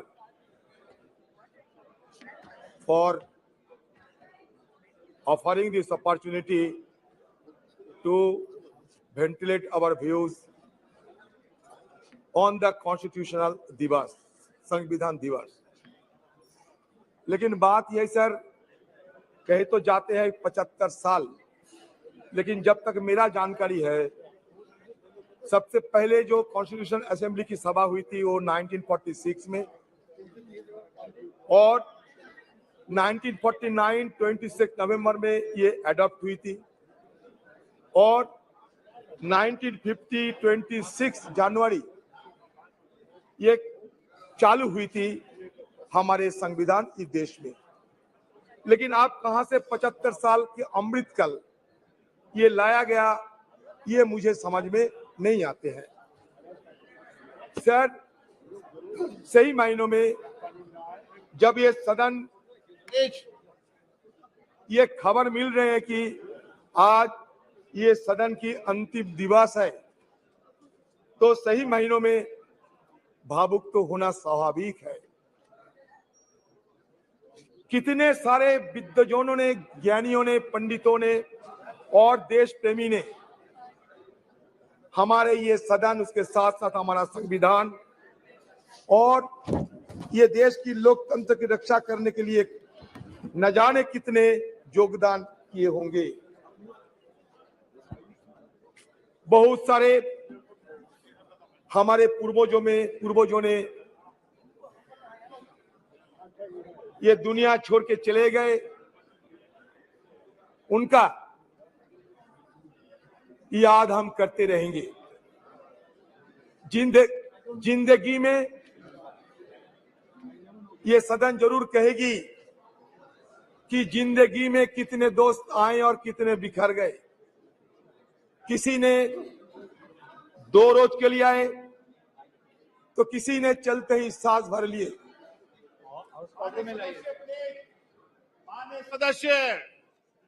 माननीय सदस्य प्लीज सिट डाउन, प्लीज। माननीय सदस्य नाम लेके पुकारूंगा, प्लीज बैठिए। माननीय सदस्य प्लीज बैठिए, बैठिए। सर कैसे जिंदगी में कितने दोस्त आए और कितने बिखर गए। किसी ने 2 रोज के लिए आए, किसी ने चलते ही सांस भर लिए। पर जिंदगी की दूसरा नाम है दरिया, वो तो बस बहते रहेंगे, चाहे रास्ते में फूल गिरे या पत्थर। उसी तरह हमारी ये सदन की कारवां ये भी चलते आ रहे हैं और आज भी ये चल रहे हैं। Sir, today I may come to that conclusion that this is the last day. Naturally, we are all present here to bid the adieu of our old building. Our magnificent building today singing a swan song, because tomorrow onward we will be shifting to a new parliamentary edifice. Sir, मैं शुरू में ये कहना चाहते हैं, मैं ज्यादा समय तो नहीं है हम लोगों के लिए, कि जब संसद में संविधान की चर्चा हो, लोकतंत्र की चर्चा हो, तो हमारे पंडित नेहरू जी और बाबा साहेब अम्बेडकर नेहरू जी तो आर्किटेक्ट ऑफ मॉडर्न इंडिया कहते थे। बाबा साहेब अम्बेडकर को हम फादर ऑफ द कॉन्स्टिट्यूशन मान्यता देते हैं। अच्छा लगा कि आज नेहरू जी के बारे में हमें भी मौका मिलेगा ये सदन में बात रखने की। तो शुरुआत में मैं ये कहना चाहते हैं sir, architect of modern India Nehru had said parliamentary democracy demands many virtues. It demands, of course, ability. It demands a certain devotion to work, but it demands also a large measure of cooperation, of self-discipline, of restraint. We know very well that there are not many countries in the world where it functions successfully. I think it may be said without any partiality that it has functioned with large measure of success in the country. Why? Not so because we, the members of this house, are exemplars of wisdom, but I think because of the background of our country and because our people have the spirit of democracy in them. Jawaharlal Nehru detested cultism.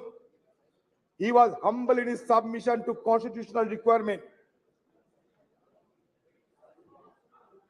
In an interview with Mr. P.K. Karanjia, he specifically mentioned, "You were wrong in using words like the Nehru epoch or Nehru policy."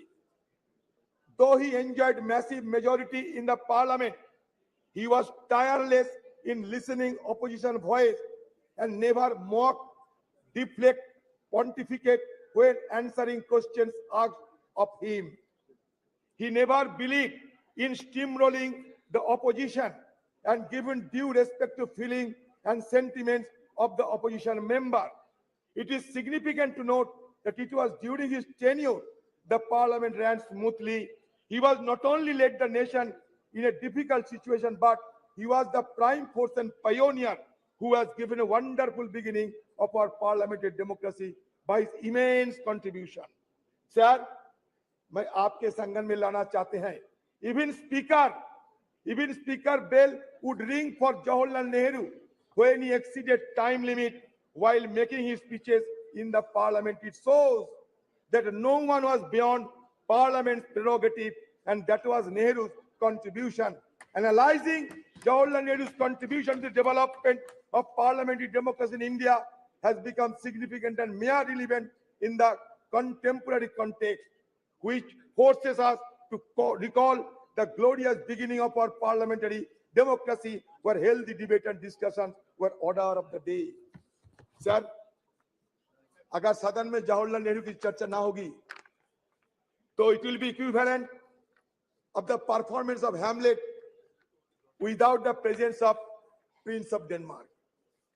So at the stroke of midnight hour, the iconic speech has delivered in the parliament still has been reverberating the entire precinct of this house.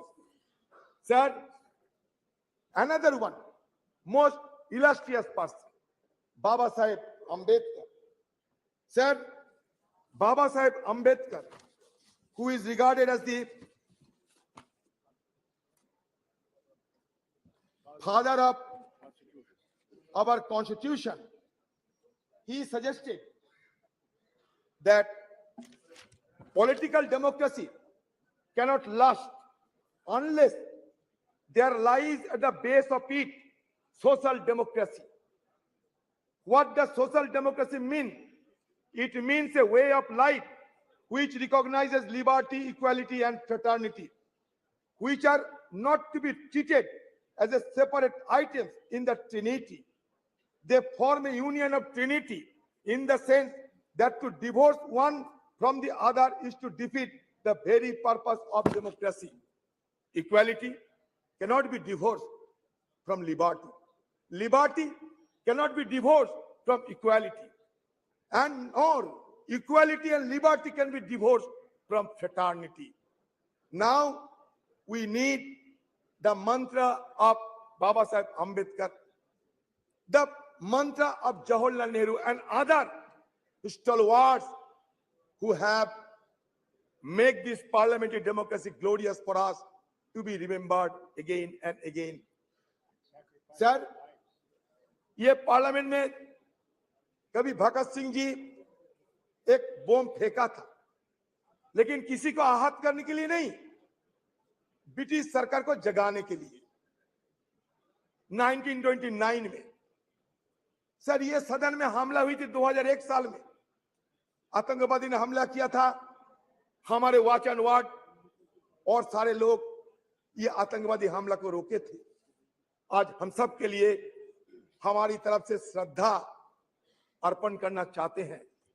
ये सदन के सारे मेंबरों के साथ साथ हमारे जितने staff है सर, ये मेहनत करते हुए आज इस सदन को इतना गरिमामय बनाया है। सर आप सुन के चौंक जाओगे सर, जब पंडित जवाहरलाल नेहरू ने हिंदुस्तान की ये प्राइम मिनिस्टरशिप को संभाला, ये देश को अगुवाई करने के लिए तैयार हुई, तब हिंदुस्तान की हालत क्या थी जानते हैं सर? हमारे आयु थी महज 32 साल, हमारा साक्षरता थी महज 12%। सर पर कैपिटा हमारा रोजगार क्या था जानते हैं सर? सिर्फ 245 रुपया। आप सोचिए, एक तरफ अकाल, विभाजन, पाकिस्तान और हिंदुस्तान का बंटवारा, लाखों की तादाद के लोगों को जान गंवाने पड़े, सारे देश में तही तही मच गई थी। उसी कठिन हालत में जवाहरलाल नेहरू साहब को ये सरकार को संभालने पड़ी। और उस समय की हमारा आर्थिक हाल को भी अब देखिए कि रोजाना हमारी देश की हर व्यक्ति को रोजगार थी सिर्फ 245 रुपया। सर आज 14-15 साल तक ये देश की हर व्यक्ति की रोजगार बढ़ाया गया था 72,000 रुपया। अभी उससे और बड़ी होंगी। किसका मतलब किस जगह से उन्होंने शुरू किया था और किस जगह पहुंचे। इसीलिए उन्होंने कहा था उसी दिन कि long years ago we made tryst with destiny and the time comes when we will redeem our place. सिर्फ जवाहरलाल नेहरू नहीं, उस कॉन्स्टिट्यूएंट असेंबली में जितने लोग थे सारे ने ये शपथ ली थी कि हम देश को आगे बढ़ाएंगे, और देश आगे बढ़ते बढ़ते यहां तक पहुंचे। सर चंद्रयान की बात हो रहे थे, आपको जानकारी देना चाहते हैं 1946 में हमारे देश की आजादी के पहले ये नेहरू जी के नेतृत्व में एटॉमिक रिसर्च कमेटी बनाया गया था। 1948 से हमारे देश में ये नेहरू जी के नेतृत्व में हम सिर्फ आज की मॉडर्न टेक्नोलॉजी और आज की साइंस विज्ञान की तरफ हम आगे निकलते हुए हमें ये देश के लिए क्या किया सर? ये देश के लिए बनाया इसरो। विक्रम भाई साराभाई की अगुवाई में, नेहरू जी की दर्शन से ये इसरो बने, आज नहीं 1964 में। और हमारे देश में 1975 में आर्यभट्ट हम लोग सैटेलाइट आसमान में भेजा था। लेकिन आज इसरो को हम क्या कहेंगे? Indian institute of space research कहेंगे, और क्या कहेंगे पता नहीं। कहां से लाए गए भारत और इंडिया, तरह तरह की बातें। सर मैं दोबारा ये सरकार को ये जरूर ये कहना चाहते हैं सर, नहीं ये तर्क नहीं, इसरो की बात कहते हैं। सर आपको संगठन में ये भी लेना चाहते हैं सर आपकी संगठन में ये भी लेना चाहते हैं कि on the above of independence the constitution assembly met at 11 PM with President Rajendra Prasad in the chair. Sucheta Kripalini, a member from Uttar Pradesh, sang the first verse of Bande Mataram to mark the opening of special session. Prime Minister Jawaharlal Nehru delivered his famous Trees to Destiny speech sir speaker Mabalankar announced, sir सुन लिए sir, speaker Mabalankar announced the death of Mahatma Gandhi at a sitting of the Lok Sabha on February 2, 1948. उन्होंने क्या कहा sir जानते हैं? We are meeting today under the shadow of double calamity. The sad demise of the tallest man of our age, who has led us from slavery to independence, and reappearance of the cult of political violence in our country. Mabalankar said, a glory that was said by Mabalankar ji. What Nehru ji uttered, a glory has departed, and the sun that warmed and brightened our life has set, and we shiver in the cold and dark. Sir, सदन में चर्चा होगा, वो भी स्वतंत्र की मुद्दे पे, हमारे कॉन्स्टिट्यूशन की मुद्दे पे, और महात्मा गांधी जी के नाम की जिक्र नहीं होने से तो अच्छा नहीं लगता है सर। सर, हमें वाजपेयी जी को बहुत श्रद्धा करते थे, अभी भी करते हैं। सर, उन्होंने दिखाया ताकत। 1974 में इंदिरा जी पोखरान में एटॉमिक एक्सप्लोजन किए थे। सर, उस समय से विदेशों की ताकतों ने हमें कमजोर करने के लिए हर संभव प्रयास की, लेकिन अटल जी रुके नहीं। नरसिम्हा राव की जमाने में भी ये न्यूक्लियर एक्सप्लोजन करने के लिए सोचा गए थे, लेकिन इसको साकार किया अटल बिहारी वाजपेयी जी ने, और उसके साथ साथ ये भी संदेश दिया देश सारे दुनिया को कि नो फास्ट यूज पॉलिसी हम अपना रहे हैं। सर, उसके पहले हमारे खिलाफ सारे पाबंदी लगाए रहे थे, उसको हटाने के काम किसने किया था? हमारे मनमोहन सिंह जी, जिसको कहते थे कि मौन रहते हैं, उन्होंने मौन नहीं रही।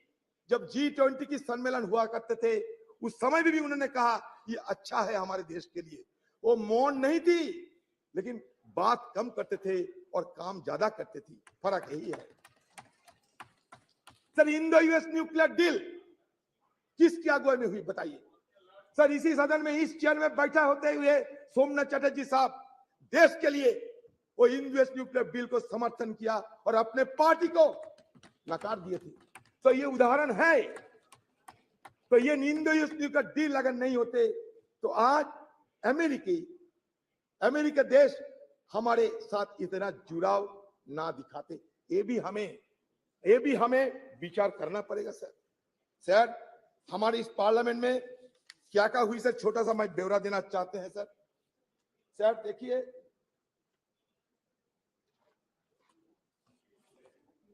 सर इस सदन में सर 1951 में रिप्रेजेंटेशन ऑफ पीपल्स एक्ट पारित हुई थी, to ensure that people are given the right to vote.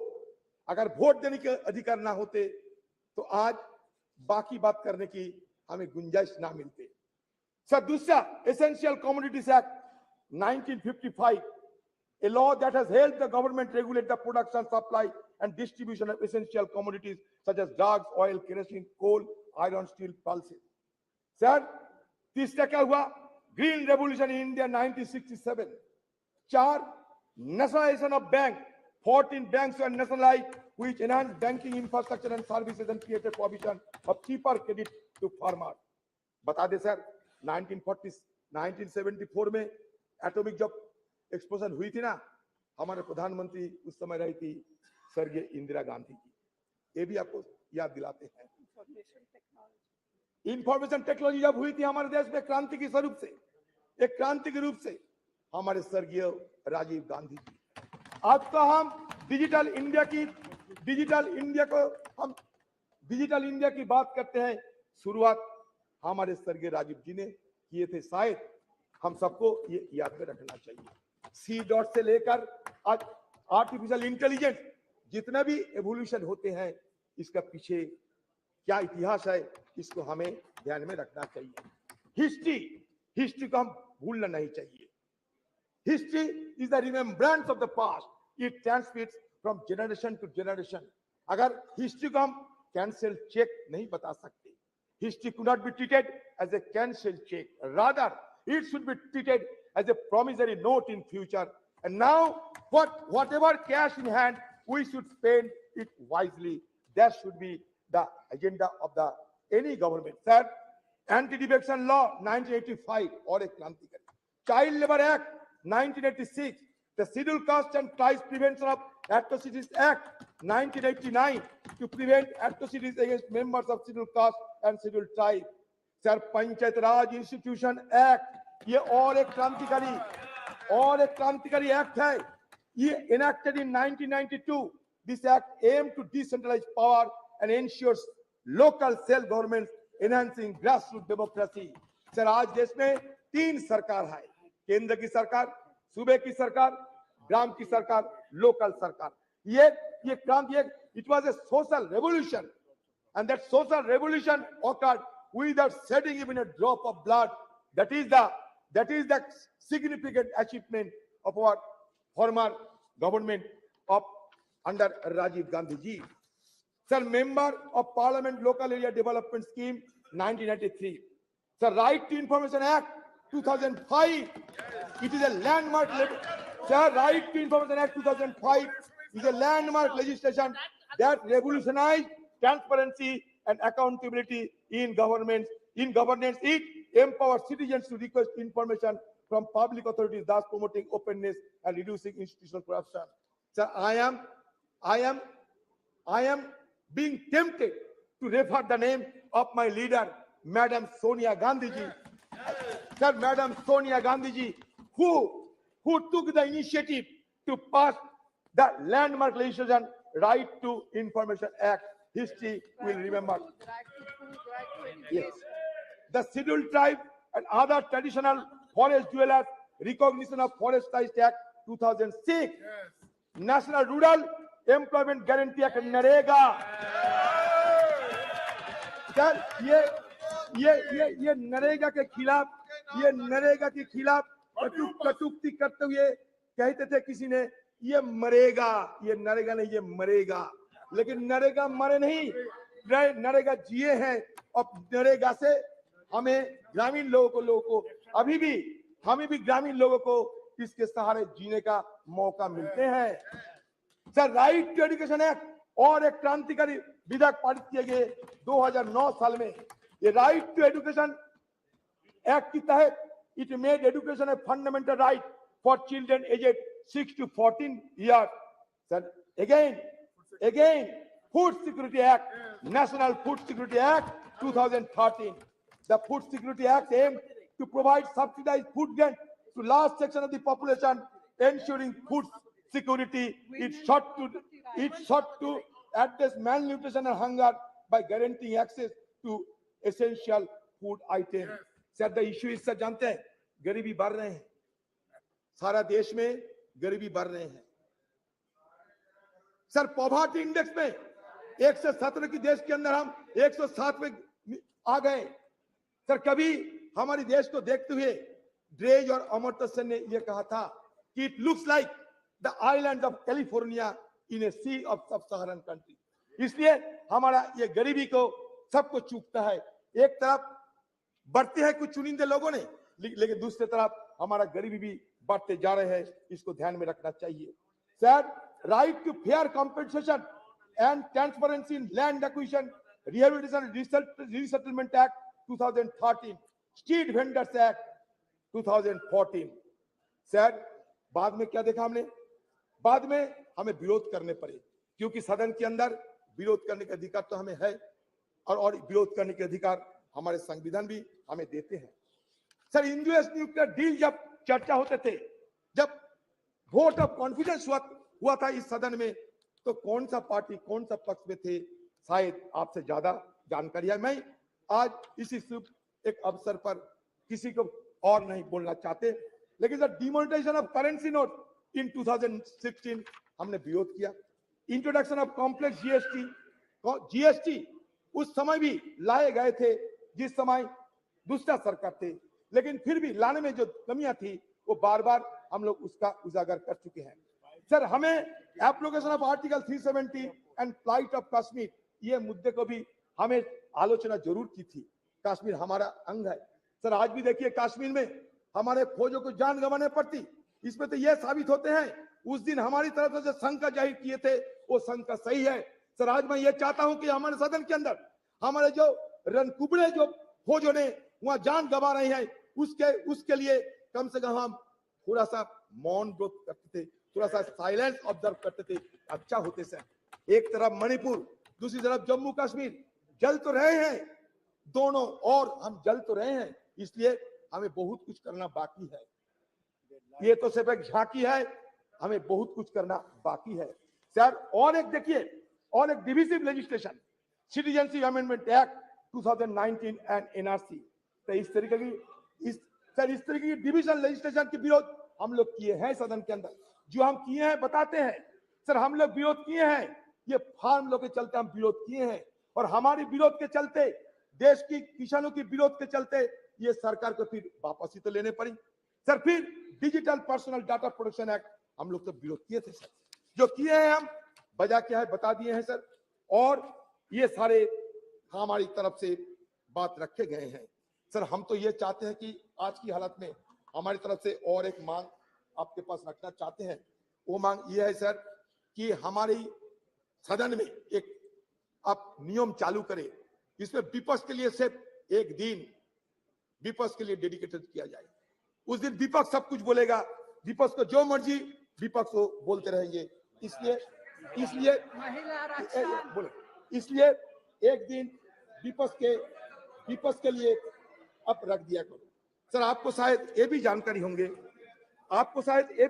होंगे कि हमारे पार्टी की तरफ से, खासकर हमारे पार्टी की CPP chairperson madam Sonia Gandhi ji, ये Sonia Gandhi ji women reservation bill के लिए सदन में कितने बार सवाल किए हैं, और उन्हीं की अगुवाई में राज्यसभा में पारित होते हुए भी ये आज तक साकार नहीं हो पाए। तो हमारी तरफ से फिर हम ये मांग करते हैं कि आपकी सरकार रहते हुए ये वुमेन रिजर्वेशन बिल को पारित किया जाए। ये हमारी देशवासियों की मांग है। मुझे लगता है कि आप हमारी बात को जरूर गौर से सोचेंगे सर। बस हो गए सर। मैं ये कहना चाहते हैं सब देश के हम ये कहना चाहते हैं सर, ये हमारे अभी भी बहुत सारे चैलेंजेस है, हमारे लिए बहुत सारे अवसर भी है। तो चैलेंजेस और अपॉर्चुनिटी के बीच मैं ये कहना चाहते हैं कि आज देखिए एक माहौल पैदा होते जा रहे हैं कि मेजोरिटी रहने से सब कुछ कर सकते हैं sir. There are fears of an ambition to establish a one party dictatorship, ये देश में एक माहौल पैदा हो रहे हैं। This has led to the sidelining of the opposition's role in parliament, destabilization of opposition-led governments through tactics like the purchase of members of legislative assembly and the selective use of central agencies such as Enforcement Directorate, CBI, Income Tax Department against opposition leaders and ministers. Furthermore, the devaluation of parliament and the erosion of parliamentary procedure have become particularly pronounced during the second term of this dispensation. No, that's true. In 2021, the parliament convened for fewer than 50 days with minimal discussion on legislation and inadequate scrutiny of legislative bills. The decline in the referral of bills to standing committee is also notable, dropping from 60 to 70% during the previous government to only 22%. आपके लिए अच्छा होगा, ये हमारे deputy leader है, पूछिए ना sir. हो गया the first term of this government, a mere 13% in the second term. Additionally, the opposition has been denied the right to raise issues and press for vote during the legislative process, further undermining parliamentary norms. Sir, same is the status of Rajya Sabha. I don't know whether it will be allowed or not. Sir, India's transition, sir, मान के चलिए, India's transition from one party dominant system to multi-party system, and more recently to a nascent one-party system under this regime has fundamentally altered the dynamics of engagement with parliament. One positive aspect of parliamentary story is its representativeness. Initially in 1952, parliament consisted mainly of lawyers associated with the freedom movement and pre-independence legislative bodies. But now, scheduled caste, scheduled tribe, OBC, all have been included in the legislative mechanism. It's a very positive idea. Sir मैं जानता हूं sir आपको थोड़ा जल्दबाजी है, मैंने आपको पहले ही बोल दिया था सर। मैं ये कहना चाहते हैं कि देखिए सर, ये हमारे देश, इसमें तरह तरह की बात तो किए जाते हैं, लेकिन सच तो ये है कि इंक्लूसिवनेस की बात होते हुए भी इंक्लूसिव नहीं है हमारे पार्लियामेंट। आप खुद देख लीजिए, नंबर देख लीजिए, माइनॉरिटी कम्युनिटी के लोगों को संख्या देख लीजिए और खुद तय कर लीजिए। मैं कुछ नहीं कहूंगा, आज कटुता हम नहीं चाहते सर। बात यह है कि सर ये हिंदुइज्म की अगर बात करें, ये हिंदुइज्म क्या होते हैं? हिंदुइज्म में 4 वेद है, मिलियंस ऑफ गॉड्स है, 18 उपनिषद है, 18 उपनिषद है sir, 6 classical school of philosophy है सर, दो एपिक है। अच्छा ठीक है, अच्छा मान लिया आप अच्छा ठीक है, तो है तो that means what does it suggest? It suggests that plurality is the essence of our civilization. We may be a young nation, but certainly we can proud of old civilization. Sir, हमारे civilization क्या कहते हैं? Plurality की बात करते हैं। India as a nation or as a civilization is an unending celebration of pluralism. Sir, pluralism accommodates differences, and differences in turn embody, enact dissent. Sir ये हम कहना चाहते हैं, जब ये कहते हैं कि वसुधैव कुटुंब का मतलब क्या है? यही तो मतलब है, सबको चिंता को, सबकी भावना को शामिल करना चाहिए। सर हमारे सरकार कहिए, हमारे संस्कृति कहिए, ये संस्कृति में ये भी दोहरा गया है, अहंकारम बलम दर्पम क्रोधम। सर अहंकारम बलम दर्पम ये वर्जित किए हैं हमारे हिंदू धर्म। सर इसलिए मैं कहना चाहते हैं, अहंकार को छोड़ना चाहिए हम सबको। हो सकता है आपका बहुत सारी क्षमता हो सकता है, आपको कभी हमको, लेकिन इसको वर्जन करना चाहिए। अहंकारम बलम दर्पम कामम क्रोधम समस्थिता मम आत्मा सर्वदेहेषु प्रदो विष्णु भस्सुआ का मतलब क्या है?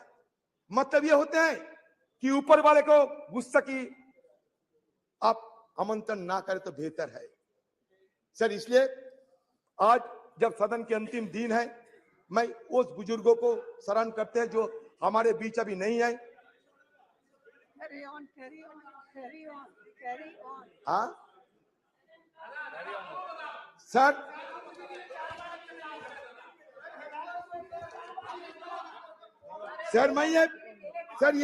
मैं और एक बात रखना चाहते हैं सर, बस लास्ट बात सर। देखिए सर, हम सब ये हमें भुगतना पड़ता है सर इसके लिए, इसलिए मैं रखना चाहते हैं आपकी निगाहों में सर। ये कहता है कि फ्रीडम ऑफ एक्सप्रेशन, ये मानते, अब सुन लीजिए sir, it is perhaps the most fundamental parliamentary right of A member of parliament. Every member is entitled to freely and fearlessly express himself on the floor of the house, inter alia, on burning issues of the day and matters of urgent public importance. If a member fails to do so under one of the available procedural devices, he often takes recourse to what has come to be known as zero hour. While unparliamentary or objectionable expression may be expunged from the proceedings of the two houses of parliament by the respective presiding officer under the existing rules, shutting off or blinding the proceedings of any house under the presiding officer's direction, that nothing of what is said without his permission would go on record, may be questionable desirability, in as much as in that case the reports of the proceedings cannot really be regarded anymore as a faithful record of all that happened. This applies equally well to the expurgated and edited version of the selected proceedings that may be telecast. In any case, when the question hour or any other part of the proceeding is telecast live, how can the presiding officer expansion order operate? Sir इसलिए हम चाहते हैं कि हमारे अधिकार को ये दे जाना चाहिए सर। हम चाहते हैं कि सदन की जो गरिमा, वो गरिमा बरकरार रही है सर। आज स्पेशल सेशन है, ये नॉर्मल सेशन है, क्या है किसी को पता नहीं। हमें बाहर से मीडिया वालों के हवाले से पता चलता कि स्पेशल सेशन है या नहीं। सर जब मिडनाइट सेशन होते हैं जैसे कि आजादी के दिन हुई थी 14-15 अगस्त, वैसा मिडनाइट उसमें चर्चा नहीं होते। जैसे कि जीएसटी के लिए नरेंद्र मोदी जी किए थे, चर्चा नहीं होते, लेकिन बाकी स्पेशल सेशन में चर्चा होते।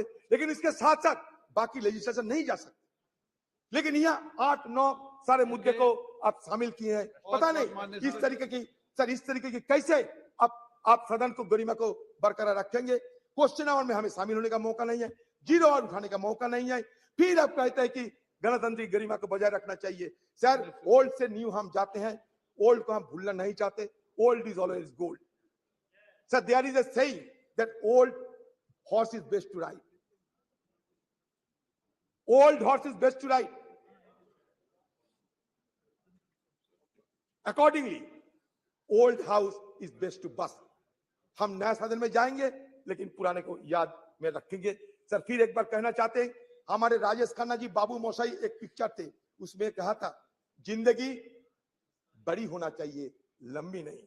हम रहे या ना रहे, लेकिन आज सदन के अंदर हम जो करते जा रहे हैं, अगले दिन हमारा पीढ़ियों ने इसको याद रखेंगे। इसलिए जिंदगी बड़ी होना चाहिए, लंबी नहीं। ये बात कहते हुए मैं अपना बात समाप्त करता हूं। Very good, very good.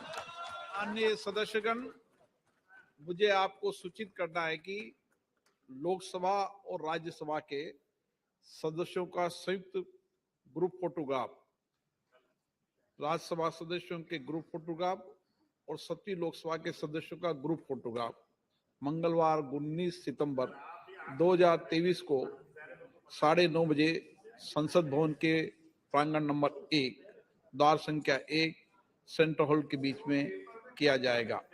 अतः मैं आपसे अनुरोध है कि ग्रुप फोटोग्राफ के लिए 19 सितंबर 2023 को पूर्वाह्न 9:15 पर उपस्थित स्थल पर पहुंचे, ऐसा मेरा आग्रह है।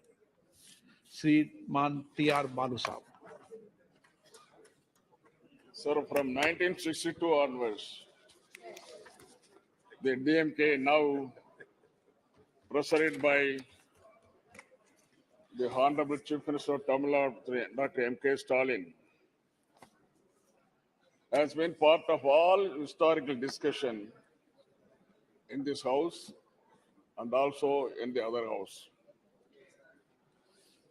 Sir, though called this is the special session, there is nothing special about it. Just yet another session. The new Parliament building has been constructed at an enormous cost without a felt need. Money has been carved out by government when there is so much of financial crunch. Now Parliament House inaugurated with much fun and fair. But why the last session was not held? Was it due to any Vastu consideration or any only today you could find the auspicious moment? More than auspicious time, what is needed is an auspicious agenda of business, which augurs well for the well-being of peace, progress, and happiness of 1.3 crore people. This session in new premises seems not to be a social session, but an emergency session, or to carry out certain urgent mission of the ruling party to fulfill certain ulterior objects only in violation of democratic norms.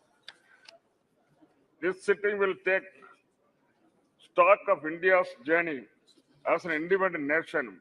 We got independence in 1947. The 75th year of celebration fell last year in 2022. We have already stepped into 76th year. If at all any special event has to take place of the long journey, it has been done, it should have been done last year itself.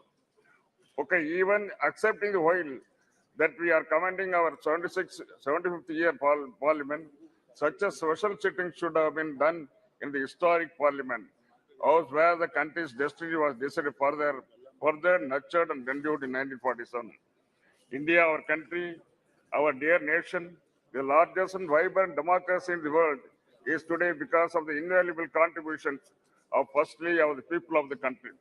Then comes to the political parties and the leaders who steered government for the majority of the time. That is, for the past 6 years, government of India was run by parties other than the parent other than the present party.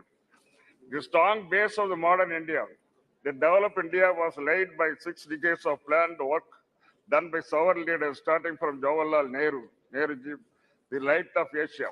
Contributions of Prime Ministers Lal Bahadur Shastriji, Indira Gandhi ji, Morarji Desai ji, Chaudhry Charan Singh ji, young Prime Minister leader Rajiv Gandhi ji and Narasimha Rao are great indeed.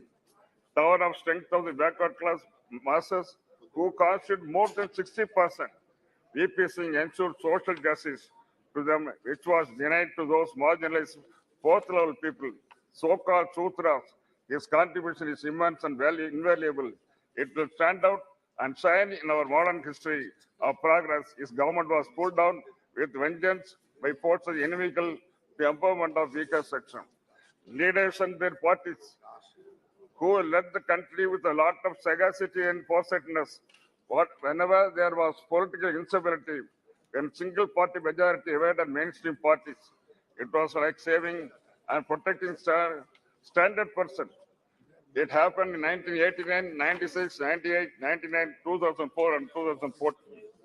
The leaders who came to the rescue of the nation at critical times were Deva Gowda, I.K. Gujaral, Atal Bihari Vajpayee, and Dr. Manmohan Singh.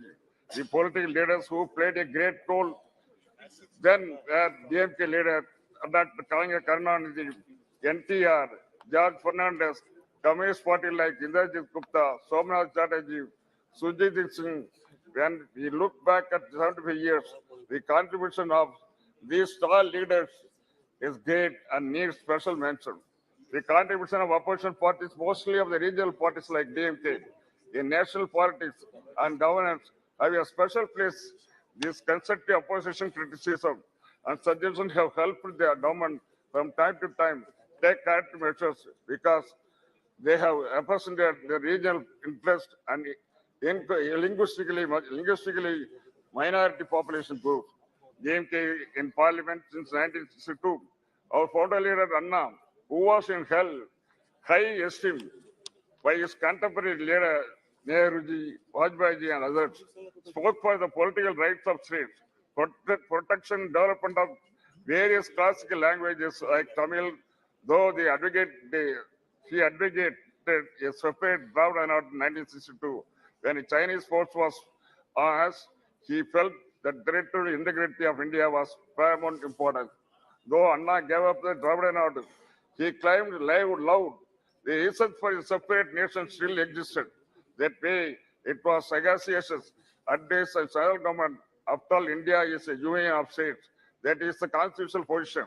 560 princely states and kingdoms, including large countries like Kashmir, Hyderabad, small kingdom like Pudukottai in Tamil Nadu, joined later with independent India. Sikkim was the last to join in Indian part. In the last 75 years, promises given to its members, state and just aspiration of the people of the states with various cultures, traditions have been broken by Union of India. The latest example is repeal of Article 370 and snatching away the special status of Jammu and Kashmir, like rubbing salt on the serious wound that large states have now been broken into 2 union territories, whereby the emotions and rights of the people of Kashmir have been trampled upon.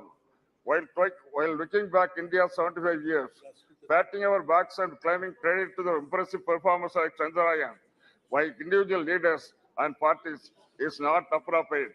The success we have seen so far is success of one party, crores of people of this country. Without their support, strength, labor, and commitment, nothing is possible. What we have really introspect is failures we have faced in 75 years. These failures are the result of the broken promises as in Kashmir, Manipur, Tamil Nadu, and other states. Union of India should go extra mile to get full confidence of the people of states and fulfill the regional aspirations in terms of secularism, equal rights for development, linguistic, political, and democratic rights. While mentioning about the crucial role played by DMK party in ensuring stability and national government at the center, I have tell you about the support extended to Indiraji government in 1969 and Vajpayee government in 1999. After vertical split support by Congress in 1969, The Indira Gandhi government lost majority. It becomes a minority government. This happened after leader Anna has passed away in 1969. Congress was not our friend then, but when mattered to our great leader Kalaignar, who succeeded Anna as Chief Minister and President of DMK was stability of the Union of India. Still, the scars of 1962 war with China was still paining us. Therefore, Kalaignar decided with a clear vision to support Indira Ji with our 26 members in Loksabha, with our continued support. She was able to bring the revolutionary policy measures like abolition of privy purse, nationalization of banks, and the other poverty alleviation program. Anna, a good friend of Adalji, after a very long political struggle, he is able to lead BJP to power in center 1998. It was a feeble, ragtag coalition with a particular party. Poor Vajpayee, a gentleman leader, was carrying on with his government. As is said in Tamil, Nitya Gandam Purna Aisu, daily death, threat by alive still. This was the condition of Vajpayee government. The government was in ICU for 13 months. She was gifting the gifting life to Vajpayee government on a daily basis. What a pity. Ultimately, she pulled out and government fell at 13th month in March 1989. On the confidence motion in Lok Sabha, DMK supported Prime Minister Vajpayee, but he lost by one vote. In the subsequent election, we supported Vajpayee's candidature for the Prime Minister because, as I said, he was a gentleman politician, a statesman, and above that, he did not have animosity towards all minorities. He willingly agreed to common minimum program with alliance partners. He stuck to Raj Dharma. Not only that, Vajpayee has asked his other leaders in his party to stick to Raj Dharma. He was able to complete his full term as Prime Minister with the prestige and hope. Pokhran test and Kargil victory was possible because of stability of Vajpayee's government with the DMK support and our leader Dr. Kalaignar support was the main reason. The present ruling party should revisit the pages of India's recent history and refresh itself with these important movements and appreciate how DMK has played a respectable role in providing stable government at the center, sir. In the building of the modern India, the role of former young Prime Minister Rajiv Gandhi has an exceptional place. In fact, he is the father of the so-called digital India. His competence and involvement of the people of village level resulted in Panchayat Raj Act and empowerment of rural people's representative. His sacrifice of his life in pursuit of public service is unparalleled in Indian history, sir. With this, I thank you for having given this. Thank you. Thank you. Shri Sudeep Bandyopadhyay ji.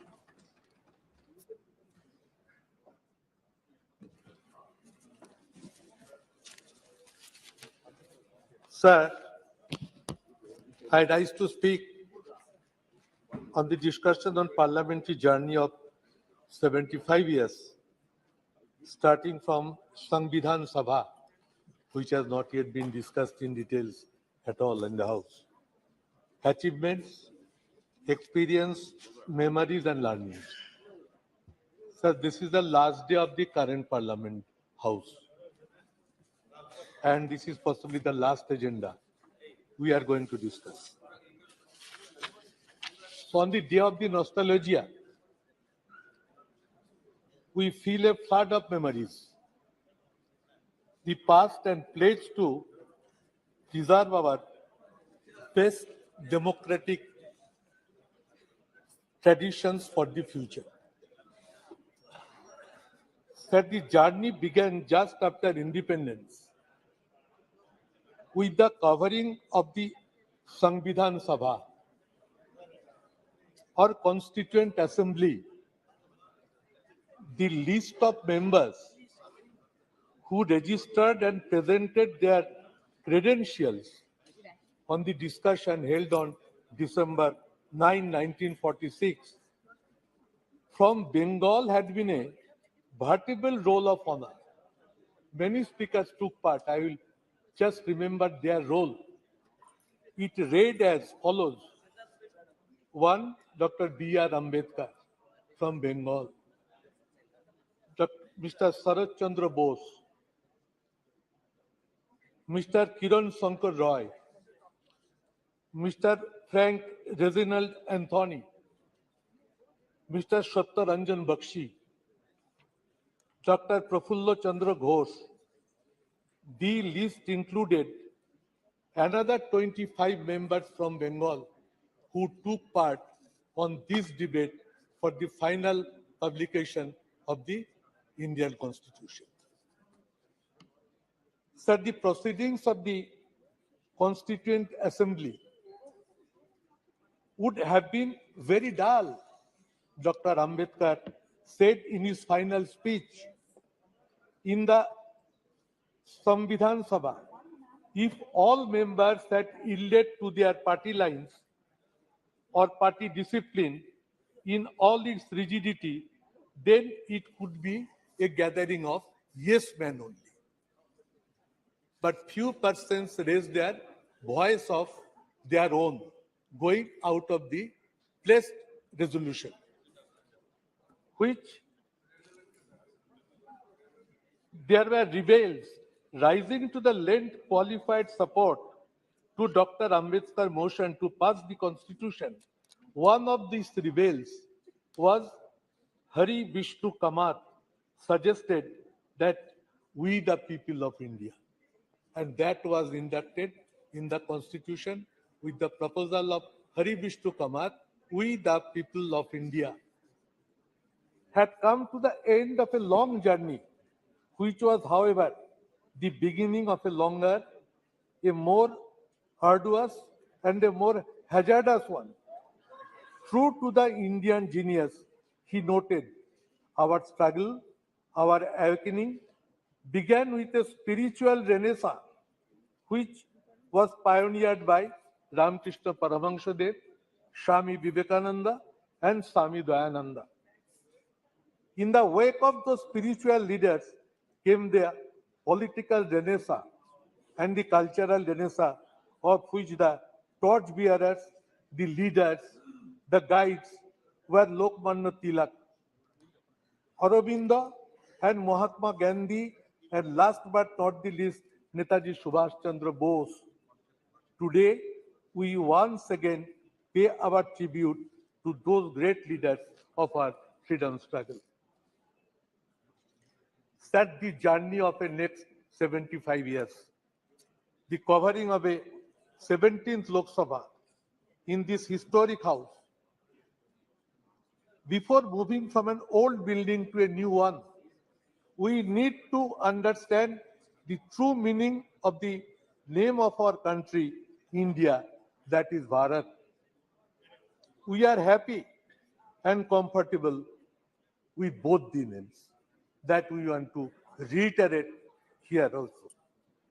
Sir, while speaking inspiration from achievements and memories of the past, that is the main learning we must take for the future. We who currently in the opposition rededicate ourselves to defending democracy against authoritarianism and commit ourselves to building our new India on the strong foundations of secularism and federalism. One of our colleagues, Sugata Basu, now he is the head of the Harvard University, was MP in the 16th Lok Sabha, delivered a beautiful speech on this subject, which I remember very much. Sir, India has a parliamentary system of government. We are watching it since last 75 years. The Union of Parliament is the supreme legislative body of India. Our parliamentary democratic system stands upon the principles of communal harmony, secularism, and unity of the country.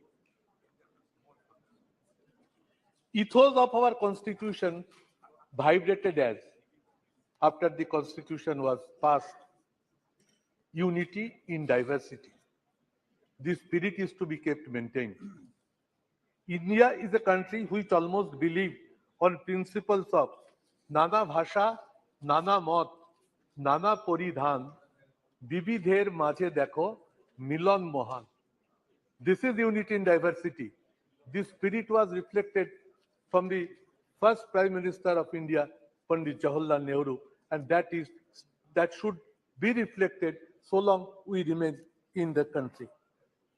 We speak এক জাতি এক প্রাণ একতা এই দেশ আমাদের বিধাতা. This country is godly to us, and this is one country, one feeling should percolate to the hearts of the every Indian. We believe the principles of unity amongst Hindu, Buddha, Sikh, Jain, Parsi, Muslim, Christian. Somewhere we are finding this idea is not being implemented in all parts of the country. Indian Parliament, sir, is famous for its ornamental speeches, records of debate and discussions since last its inception. Spirit of brotherhood and feeling of respect always used to maintain between one party MPs to the other parties, from which we are now lacking. This system is vanished. Prime Minister was expressing no claps from the opposition. I was hearing. But the system has been collapsed, and this is not a good sign which are going to face. Sir, Indian Parliament at different occasions and different era have proven that how much powerful can Indian Parliament become at the time of crisis of nation. Whole Parliament stands by India or Bharat. Earlier Prime Ministers, sir, of all times responded to the questions raised by the members. But somehow we are not finding this since last 10 years. Why it is happening? I am here, sir, last 12 Loksabha. I have interacted with so many prime ministers in question hours. But this time I am not finding it. I hope this will be reflected at the new house. Continuous process of discussion in connection with international and very important national issues were part of regular parliamentary practices. Nowadays, it is totally invisible, sir. Indian Parliament have shown their unity amongst themselves when China or Pakistan invaded India.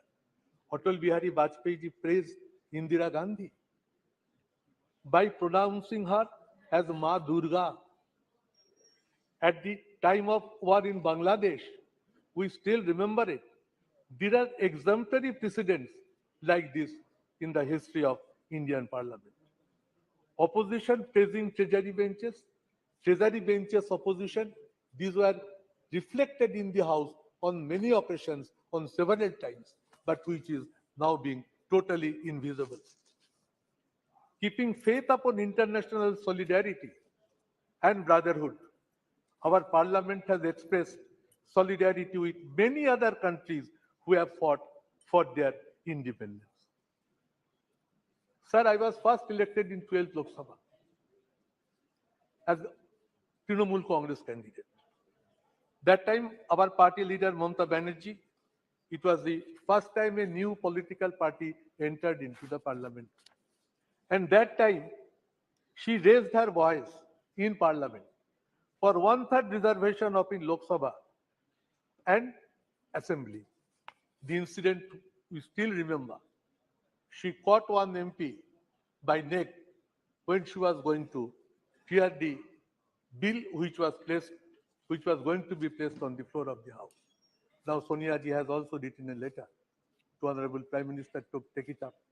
Sir, our demand would be that in the next current new Lok Sabha building, Parliament building, let this women reservation bill be tabled and let it be passed without further delay.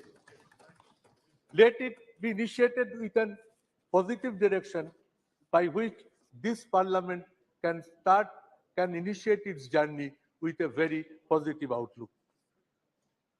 Sir, fall of government by one vote, we have witnessed it sitting on the floor of the House. And we have seen the power of the Parliament. How peacefully the voting pattern went on. And just next to me, Chandrasekhar ji was sitting. He asked me, Sudeep, what is the result of the vote? I said, Vajpayee ji has been defeated by margin of one vote only.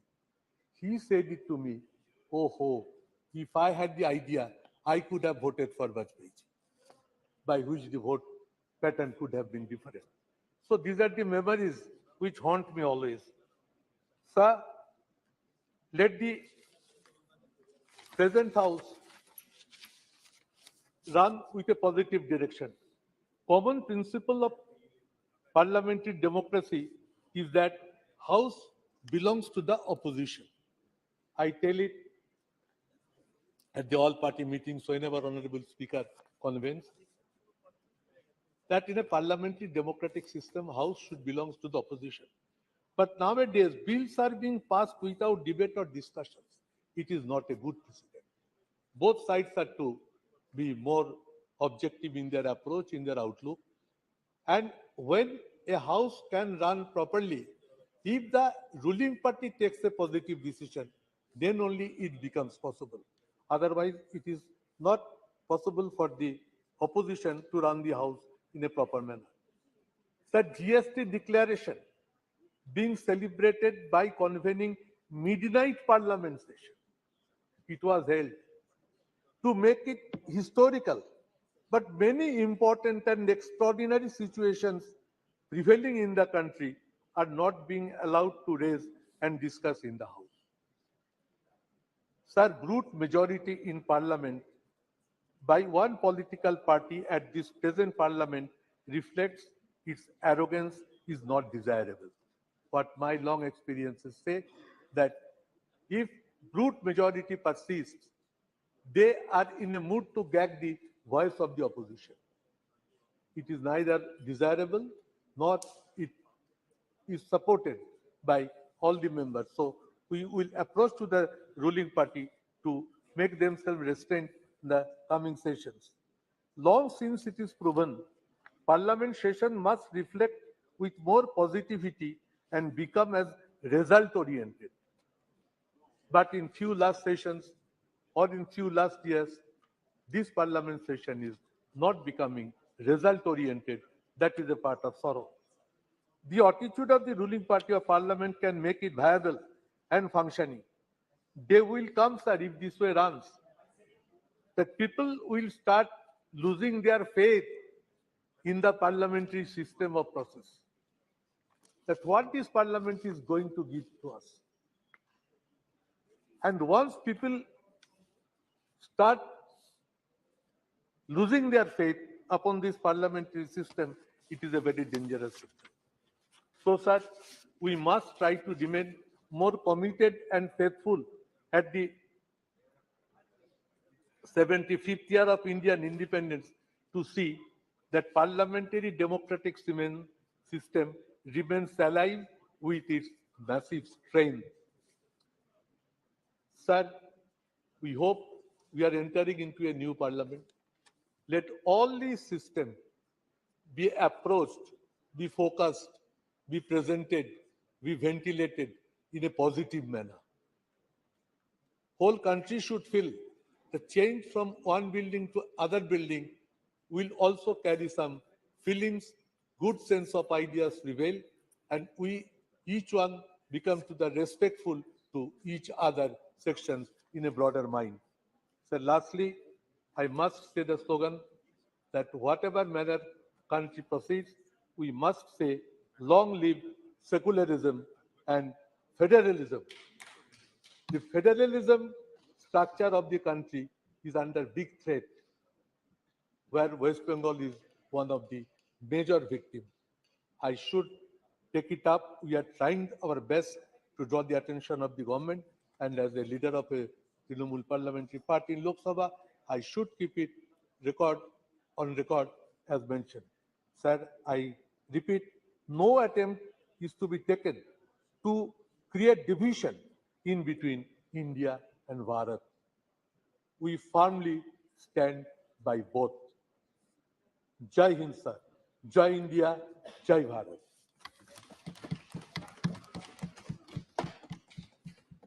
Shri M.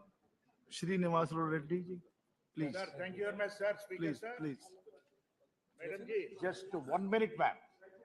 I wanted to tell about, my 12th Lok Sabha under your leadership. I was a Congress member also. 2 minutes. Then I will talk. Sir, thank you very much, Chairperson, sir. She will listen you, definitely. Yeah. Because she was my leader. Yeah. Please. So, sir, I compliment our Honorable Prime Minister for, conducting G20 summit successfully and internationally. The country's name also in the worldwide totally. India is known everywhere also now, sir. So really, he has put a lot of, effort and hard work for this. My complimentaries again to him, sir. And one more thing, sir. My Chief Minister of Andhra Pradesh, by Jagannath Reddy, wishes to all the honorable members of this parliament on the occasion of, 75 years, Samvidhan Sabha, sir. He was also 2 terms, a member also of this house. So my experiences, I wanted to share.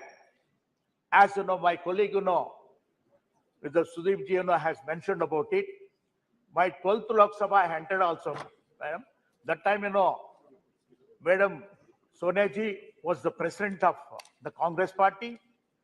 And on Congress party ticket, I won. And I come to the parliament also. That is in 12th Lok Sabha, sir. So the experience, as earlier, my colleague mentioned, that time, after 13 months, Vajpayee ji's government, when ADMK withdrew the support for the Vajpayee ji's government, then strength has come down, sir. It has become a minority government. So that time, because confidence motion has been moved by Vajpayee ji also. So the voting pattern and everything was, on slips generally. Everybody was in tense generally. How we know the result will be there? Because of the floor management. Everything, we all also thought that, okay, Vajpayee ji also will come out and everything. But lastly, when the result has come with 1 vote, he was defeated. The government was defeated.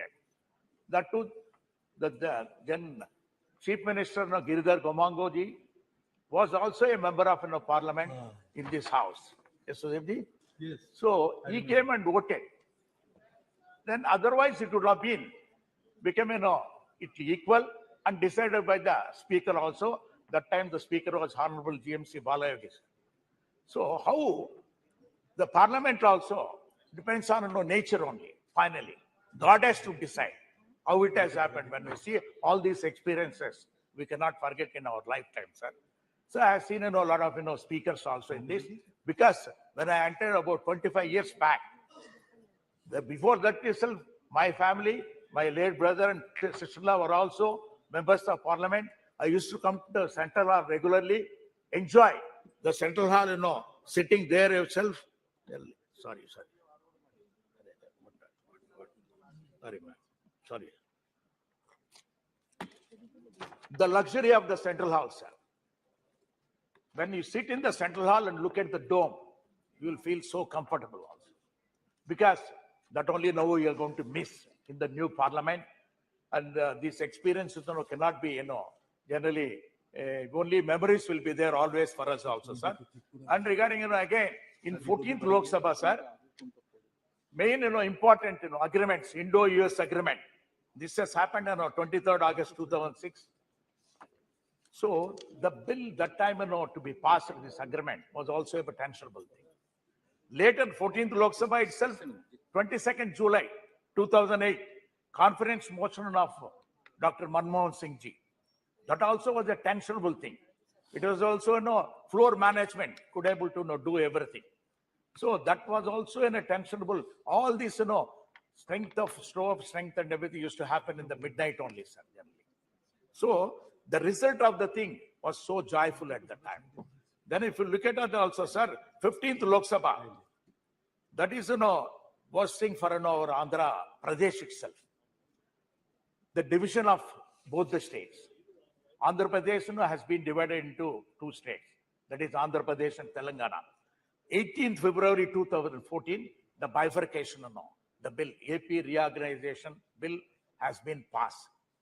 But problems are so far, after 9.5 years also, whatever the promises made on the floor of the house, both the houses have not been fulfilled, sir. The special category status, which has been, for 10 years awarded by both of the houses, so far, now we are not getting, any inch of it also, it has been no move, sir. In spite of, our Honorable Chief Minister, Jagan Mohan Reddy Garu, used to come and visit also to meet Prime Minister and our respective other related ministers also, sir. So I request you, sir, the special category status is a must for Andhra Pradesh for the development of the state, sir. In spite of, my Chief Minister, Jagan Mohan Reddy Garu is working hard. If it is there, to add to that also, he can do, a lot of wonders there in this, sir. Sir, now if you see that, 17th Lok Sabha, we are here. So 17th Lok Sabha also, this Lok Sabha, I have seen also, sir, Article 370 passing also, great thing, and introduction of GST, other things also, sir.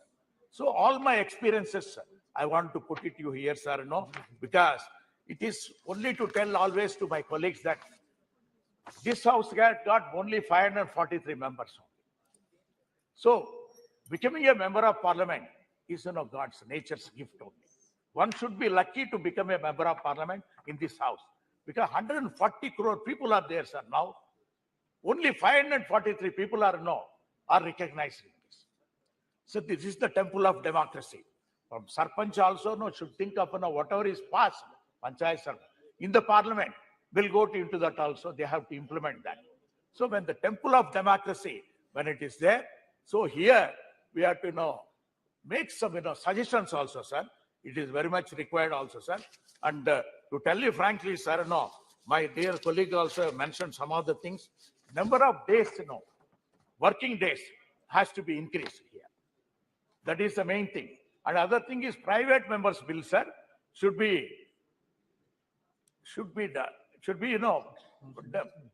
implemented properly also.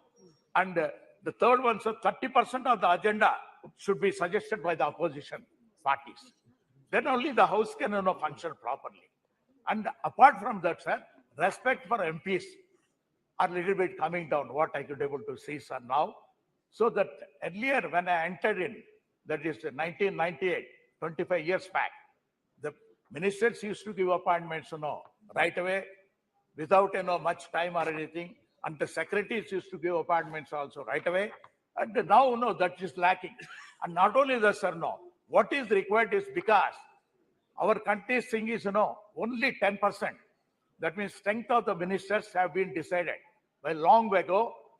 That is 10% of the Rajya Sabha and the Lok Sabha members only can be made as the council of the ministers. See, this time, this thing has been decided when the population was only 50-60 crores. Now the population has increased to 140 crores. This percentage has to be increased automatically to take care of the public, so that, everybody can, get the benefits of the central government. So the states also needs to more powers to be given also, which has to be done by the central government. Sir, my conclusion is that, sir, we have done, beautiful here. We have actually 75 years, we are living in this atmosphere. We are going to miss it. Emotionally, personally also, I feel that I am missing, a great thing. But changing times, changing trends, we need to know everything, for the sake of youngsters. You have to create a beautiful, modern, all digitalized parliament. So that's why our Honorable Prime Minister also has taken the task. I must compliment him also for creating a new parliament, sir. Thank you very much for giving it a lot of time. Thank you. Honorable member Shri Giridhar Yadav ji. Giridhar, yeah. सम्मान्य सभापति महोदय, आज इस जो हमारा जो house जिसमें हम लोग बैठे हुए हैं वर्तमान, जो बिल्डिंग है बहुत पुराना बना हुआ, जो हमारे सम्मान्य प्रधानमंत्री ने कहा इस देश के जनता के पैसे के द्वारा बना गया है, बड़ी अच्छी बात है। उसका आज हम लोग विदाई दे रहे हैं। वो नए भवन में हम लोग कल से जाएंगे। इस भवन को हम बहुत प्रणाम करते हैं। इसने बहुत सारे दिन देखे 75 साल के आजादी के इतिहास में, और बहुत अच्छे से भारत का लोकतंत्र चलते रहा। संविधान सभा के द्वारा, जिसमें ये संविधान जो बनाया गया था, उस संविधान सभा में डॉक्टर अंबेडकर की मुख्य भूमिका थी संविधान को बनाने में। उन्होंने कहा कि भारत एक संप्रभु, सोशलिस्ट, धर्मनिरपेक्ष और लोकतांत्रिक गणराज्य होगा। लेकिन जो संविधान में लिखा हुआ संविधान की आत्मा के विपरीत आज काम हो रहा है। लोग धर्म के नाम पर वोट मांग रहे हैं, लोग हाउस में जय श्री राम कर रहे हैं, लोग हाउस में कुछ कुछ बोल रहे हैं। समझ में नहीं आता जो हमारे अंबेडकर जी ने जिस संविधान की रचना की थी, जिसमें धर्मनिरपेक्ष शब्द का उपयोग उन्होंने प्रस्तावना में ही किया है, उसके बारे में क्या भावना है इन लोगों को समझ में आता है कि नहीं? जो इन नारों को लगाते हैं हम समझ में आता। वोट में तो देखते हैं जो नेता है, बड़े नेता हैं देश के, वो हनुमान जी का गदा लेके कहते हैं कि वोट दे दो, जबकि संविधान में धर्मनिरपेक्ष कहा गया है और धर्म के नाम पर वोट मांगना उसमें तो डिस्क्वालिफिकेशन हो जाता है। हमको ताज्जुब लगता है कि पता नहीं इन लोगों को लोकतंत्र तो लोकलाज से चलता है। यदि कोई लोकलाज ही खत्म कर देगा तो लोकतंत्र कैसे चलेगा? लोकलाज बचा के रखिए तभी लोकतंत्र चलेगा। और जहां तक बात है, हम लोग हर अच्छे काम का हमेशा सपोर्ट भी करते हैं। जो अच्छा काम है अच्छी बात है। हमारे सम्मानीय प्रधानमंत्री जी ने कहा कि मैं इस सदस्य का सदस्य एमपी बना। वो कभी इस सदस्य के एमपी नहीं बने, वो सीधे प्रधानमंत्री बन गए। एमपी का शपथ उन्होंने बाद में लिया, प्रधानमंत्री का पद पहले लिया। सुने, विदाई पर भी बोल रहे हैं, लेकिन उनको एमपी का दर्द समझ में नहीं आता। बोले कि हम सब बंद कर दिए, एक दिन तनख्वाह एमपी का नहीं बढ़ा। क्या एमपी लोग जो गरीब हैं, जैसे हम लोग हैं, हम लोग तो वो तो आज मेट्रो में चढ़ते, हम तो रोज मेट्रो में चढ़ के प्लेन पकड़ने जाते हैं। पैसा ही नहीं है, गाड़ी का कहां से जाएं? इसलिए जो हमारे एमपी हैं, जो गरीब एमपी हैं, उनका भी ध्यान रखिए। अब निशिकांत दुबे जी के हम बड़े आदमी तो है नहीं, जो हम तो साधारण जानते हैं मेरे बारे में, जानते हैं चौबे जी मेरे बारे में कि कैसे हम गरीबी में चलते हैं। इसलिए हम चाहते हैं ये जो संविधान सभा के द्वारा जो आत्मा किया गया, और बहुत सारे लोग, देश की आजादी में कोई रोल नहीं है, देश के संविधान बनाने में कोई नहीं है। एक है कोई पेपर में पढ़े, कोई विवेक देवराय जी हैं, वो कह रहे हैं संविधान बदल देंगे। ये बताइए संविधान कैसे बदल देंगे? इसको हम चाहते हैं कि जो संविधान के साथ छेड़छाड़ किया जा रहा है, ये सब काम नहीं होना चाहिए, तभी लोकतंत्र बचेगा। और देश की जनता ने बड़े बड़े सत्तारूढ़ दल को चने चबवा दिए हैं। ये देश की जो जनता है, ये जागरूक जो भारतवर्ष की जनता है, जितने को भी अहंकार जब सत्ता में हुआ है, उसको चना चिपवाने का काम इस देश की जागरूक जनता ने किया और सत्ता से उखाड़ फेंकने का काम किया। ये हमारा लोकतंत्र है। ये लोकतंत्र कोई एक दिन का नहीं है, वैशाली के जमाने से इस देश में लोकतंत्र चला आ रहा, आज से लोकतंत्र है हमारा।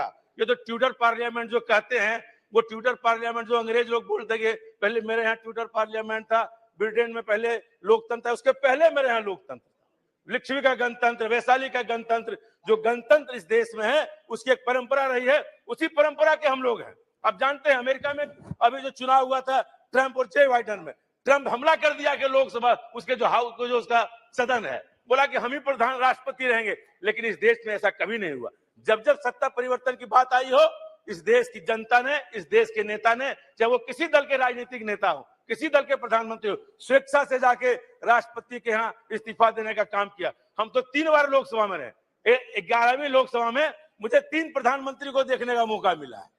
वाजपेयी जी 13 दिन के प्रधानमंत्री थे, तुरंत जाके इस्तीफा दिया। देवगौड़ा जी बने, उन्होंने इस्तीफा दिया। गुजराल जी बने, उन्होंने इस्तीफा दिया। ये तो हमारा स्वस्थ लोकतंत्र है कि जो बहुमत यहाँ होगा उसके बाद सीधे हम राष्ट्रपति के यहाँ जाते हैं और इस्तीफा देते हैं। ये किसी के द्वारा नहीं, हजारों साल की परिपाटी इस देश की जो है उसके द्वारा हमारा लोकतंत्र चल रहा है। और आप एक से एक दिन भी देखा है इस हाउस, बड़े बड़े लड़ाइयां इस हाउस में भी देखा, लेकिन सब मिलके हम जानते हैं जब हम लोग आपस में किसी बात पर बहस करने लगते हैं तो जो हमारे सीनियर मेंबर ऑफ पार्लियामेंट होते हैं वो तुरंत हम लोग को जाके उस बात को कहते हैं कि नहीं आप लोग शांति रहे।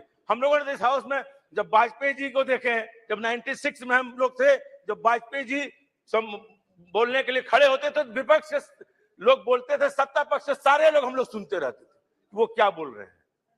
लेकिन आज क्या परिपाटी है, जब हम लोग बोलते हैं विपक्ष का लोग, एक भी सत्ता पक्ष एमपी नहीं रहता। ये नहीं है, नहीं ये कोई उपस्थिति है, ये कोई उपस्थिति है क्या कहते हैं निशिकांत जी, ये कोई उपस्थिति तो है नहीं। और हम लोग सब लोग रहते थे। ये स्वस्थ लोकतंत्र का इस देश में हनन हो रहा है। वो ये सत्तारूढ़ पार्टी के, आपकी जिम्मेवारी है, अरे आपकी जिम्मेवारी है, लोकसभा चलाना सत्ता पक्ष की जिम्मेवारी है, कोरम पूरा करना सत्ता पक्ष की जिम्मेवारी है, विपक्ष की सूची लागू नहीं है। इसीलिए आप जो कह रहे हैं ये सच बात को स्वीकार करिए, आप ऐसा नहीं करिए, आप हम कोई ऐसा बात नहीं, ये आपकी जिम्मेवारी है, लेकिन आप तो सुनेंगे नहीं किसी का बात, आप बोलेंगे सब लोग चले जाएंगे। इसलिए स्वस्थ लोकतंत्र का हनन हो रहा है, इस पर भी हमारे सम्माननीय अध्यक्ष महोदय को विचार करना चाहिए। जब तक हम लोग इस पर विचार नहीं करेंगे तब तक कैसे चलेगा हम लोगों का काम।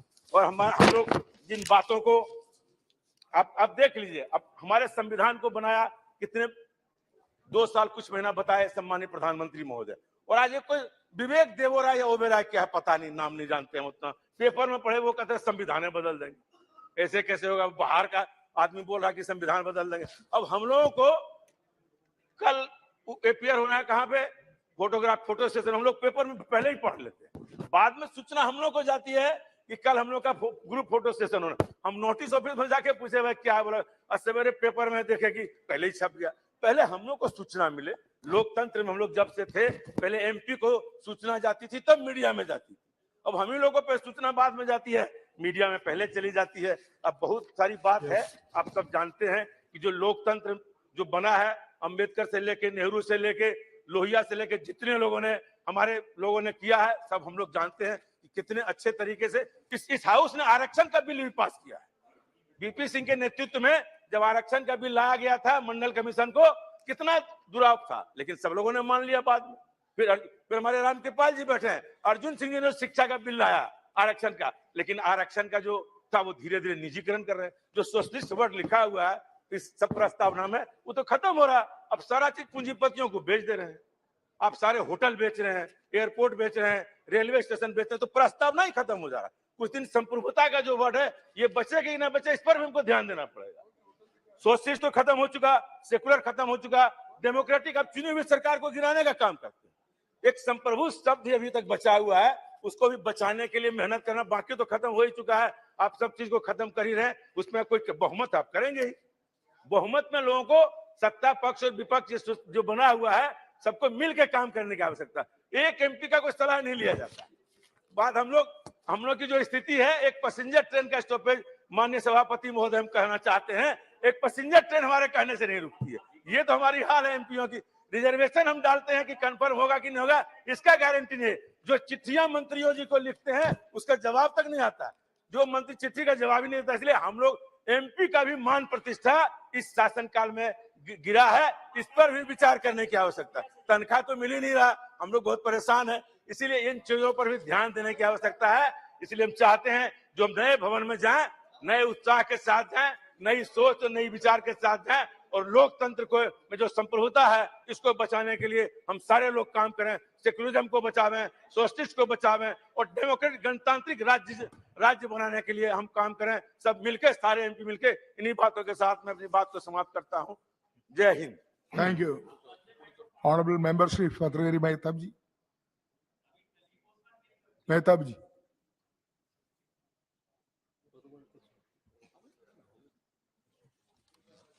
is not ready.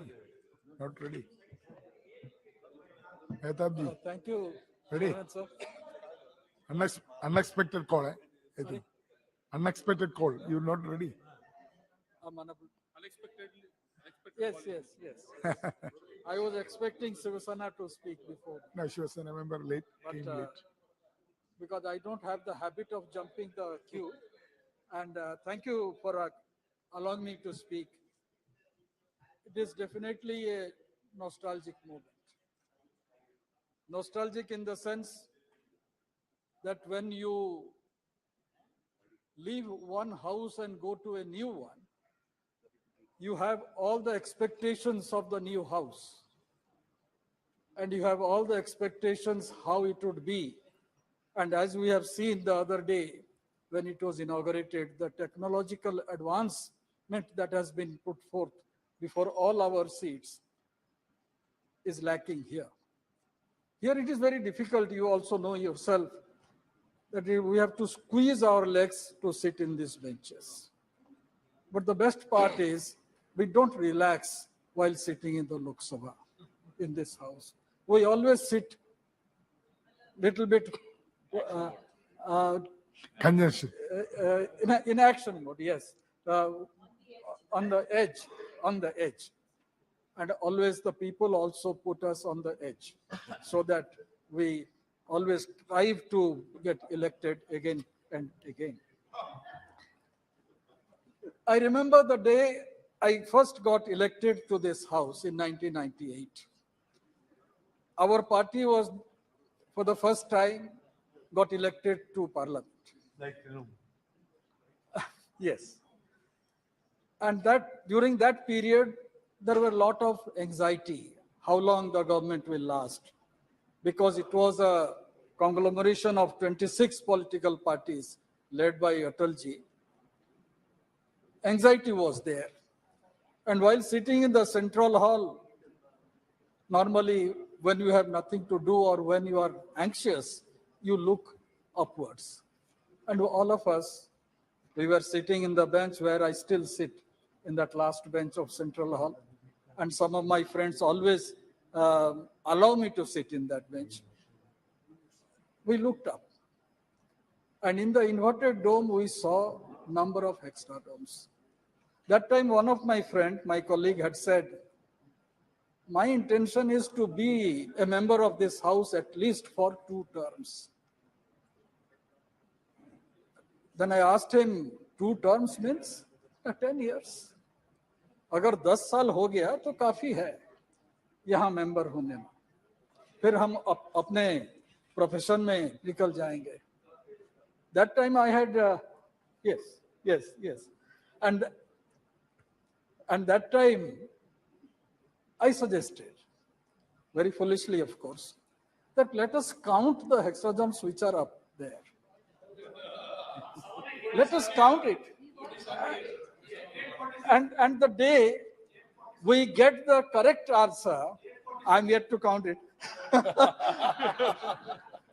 The day we get the correct answer, counting it, think that that is the last term of yours in this house. And Mr. Shiv Kumar Udasi has already counted it. And he has been repeatedly telling us the eventuality. So I'm a short-sighted person. I'm very poor in arithmetic. I'm yet to complete the counting, and I still venture to count. Yes. Sir, we are celebrating Amrit Kal of Bharat, independent India. We are in the 75th year of our independence. I bow my head in reverence to those freedom fighters who gave away their present for our future. Let us not forget that it is because of their sacrifice, their titikya, tapasya, tyag, we gained freedom. And in Swadhin Bharat, our forefathers framed the constitution not by diktat of a few, but democratically after full-fledged discussion, deliberation, and debate.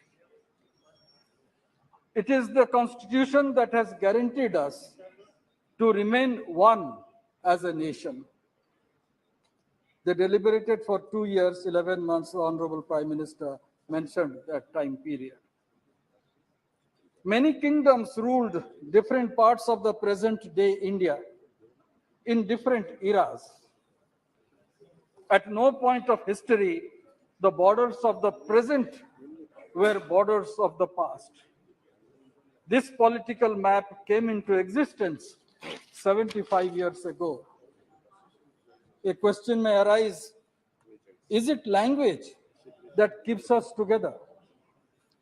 Andhra Pradesh, sharing the same classical language, Telugu, split into 2 states, Madhya Pradesh, Bihar, Uttar Pradesh, being Hindi-speaking states, also split in not recent past. If language cannot unite even states and provinces, how can it be the basis of a nation? Are we united because of culture? Culturally, Bengalis and Bangladeshis share similar linguistic culture, icons, food, dress, but they have different majority religions and have fought bitter battles a few decades ago. Is it Hinduism that defines the unity of India? Then why is Nepal a different country? Had religion been the defining force of a nation, then all Muslim countries be one nation. All Christians countries also be in one nation, but that is also not the case. As we see, none of the factors like language, religion, or culture guarantee to remain one as a nation. The political landmass that we call Bharat or India as is because of our constitution. Article 1 defines our nation today. And that was framed in this edifice 75 years ago. We all believe in the Constitution. It is our respect towards our national flag, national anthem, and national emblem that holds us to our nation. It is our trust in electoral democracy, despite its flaws. We all believe that all are equal before the law, irrespective of gender, race, religion, caste, language, or culture, and this keeps us together. This present model has so far proved better in keeping us together. If we forget this, it will splinter into many parts, like how it was for most part of our history. Our republic is commemorating the 150th birth year of Sri Aurobindo, 90th death anniversary of Bipin Chandra Pal, and the 103rd birth anniversary of Bal Gangadhar Tilak. Long before, in 1905, these three intellectual giants laid the foundation of our freedom struggle with clarity on the power of Swaraj, nationalism, and Sanatan Dharma. It is the great resilience and tolerance of the Indian people that has contributed to the unity amidst fascinating diversity. It is the spirit of togetherness and tolerance and acceptance of other point of view that has bound us together, the people of Bharat, of diverse region and culture, while extreme individualism and separatism have marked the evolution of European nationalism. Admittedly, all was not well with the Indian civilization in its journey towards unity and integration of our nation. We should remember the painstaking effort that Sardar Patel had made in uniting this country. The princely states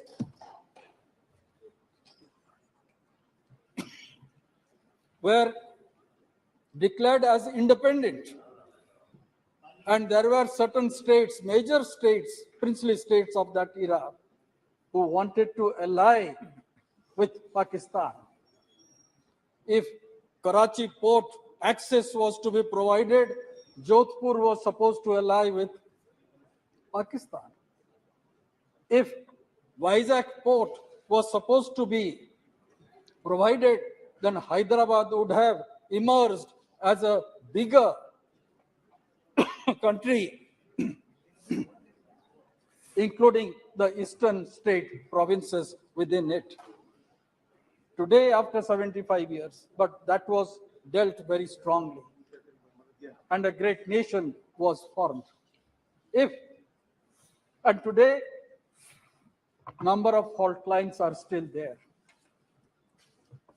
The fault lines have been too many, in modern India that we had inherited. Few from the past and new ones have been created after independence. I'll just give some instances. Caste exists. That is a major fault line in our country. Communal divide is there. No matter what we say, it is there. Terrorism is the biggest enemy. Ultra-communism or communist revolt is also affecting large part of our country. Paradox of personal law is glaring. Constitution guarantees freedom of expression, yet repressive personal laws take away basic fundamental rights of the individual. And this was demonstrated in the late 80s when Shah Banu got a verdict from the Supreme Court and it was undone here in this house. Yet the concept of Bharat has existed for more than 5,000 years. Since the Harappan age till date, in spite of all the vicissitudes, the sense of oneness exists. Sir, the parliament has been the platform of many events that have shaped this nation in last 75 years. The constitution is the instrument in making this country vibrant, modern, and forward-looking. It ensures rule of law, for which independence of judiciary has been protected and guarded religiously. Our constitution is dynamic. The first amendment moved by the first Prime Minister, Jawaharlal Nehru, in May 1951, just a year after Constitution being adopted in the Constituent Assembly, clearly demonstrates keeping in tune with the time. And here I would like to quote what Pandit Nehru had stated.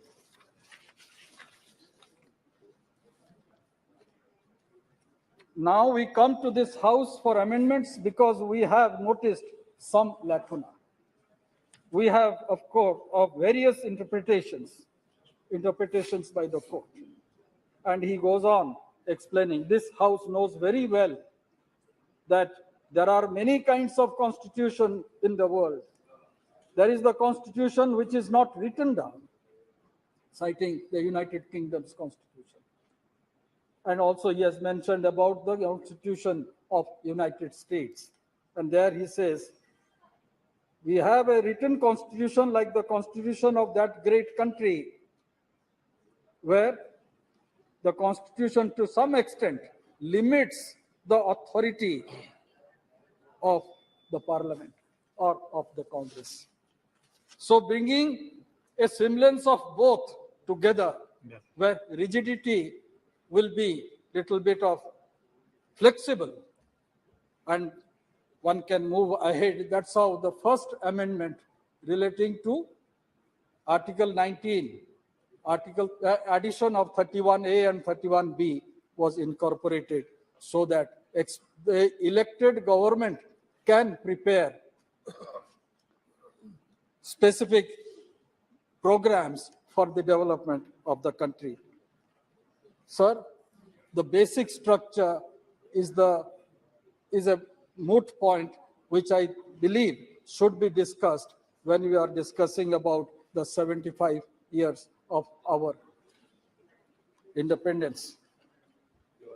Supreme Court, I need, sir, a little bit of time. Rule of law means the parameters of decision making and discretion remains always circumscribed by the Constitution. We were witness to the revocation of Article 370 in this House. Uniform Civil Code is another relevant matter that needs to be fulfilled, as Constitution has stipulated. Lot of talk is being made about nation, one election. Various views are expressed. A committee has been formed. Let's wait for their recommendations. But I feel it's not something unachievable. I believe it is a necessity. We cannot have elections every year.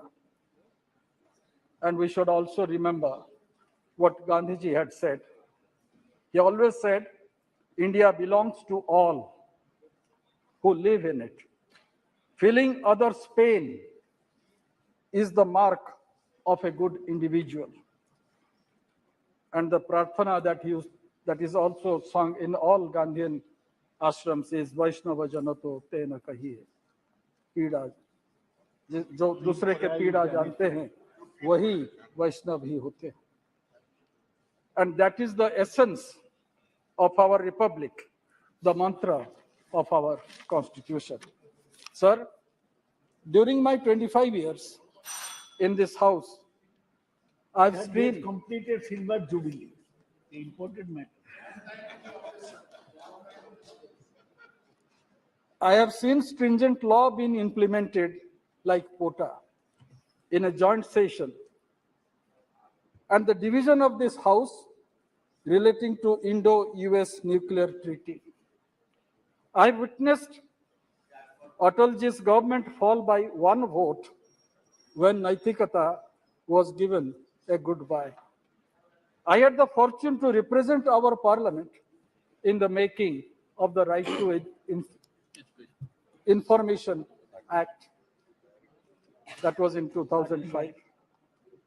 I felt elated the other day when I received a small note from the then Prime Minister after criticizing him forcefully in this house relating to the nuclear agreement, and I was totally taken aback.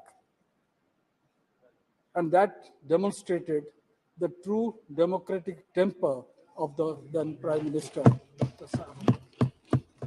We also saw GST being implemented in a midnight hour.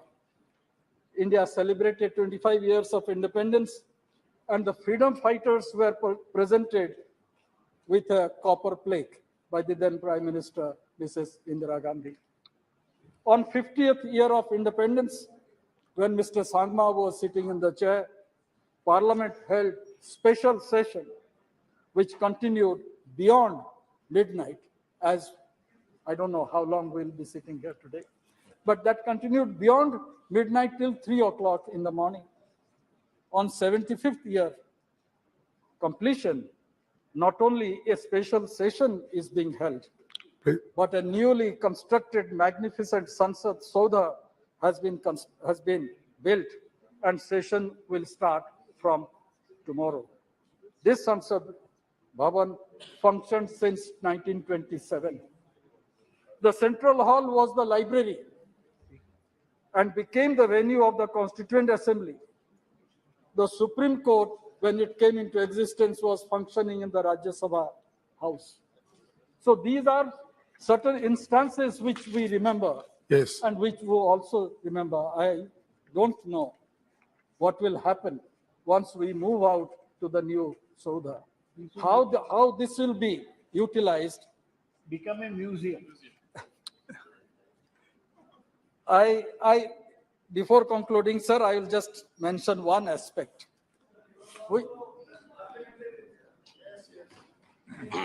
And that aspect is in this house in Lok Sabha, when the ruling party had brute majority of more than 400 members during Rajiv Gandhi's time. Constitution amendment was made and 10th schedule was added. For the first time in the Constitution, party was mentioned. Earlier in the Constitution, party within quote was never mentioned. It was all individual members. The rights of the individual was recognized. But after 10th schedule addition, party came into existence. Yes. And by that, all of us have lost our voice. Individual opinion we cannot express it here.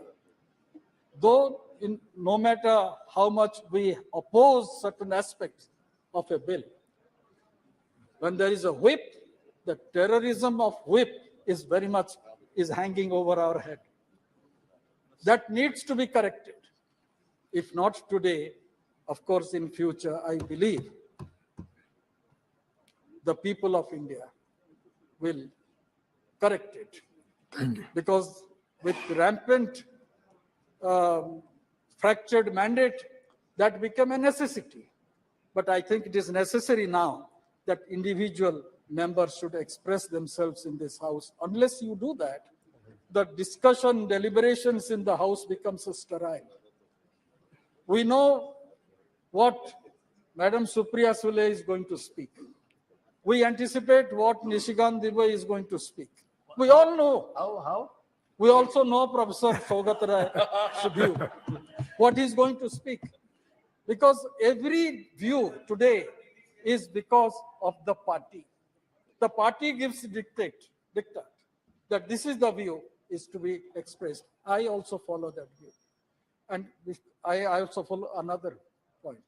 And that is, we have committed ourselves to the rules and regulations of the process of the parliament. We never jump to the well. BJD perhaps is the first party never jump to the well. And this has been recognized by the leader of the house, by the deputy leader of the house, and also by the chairman.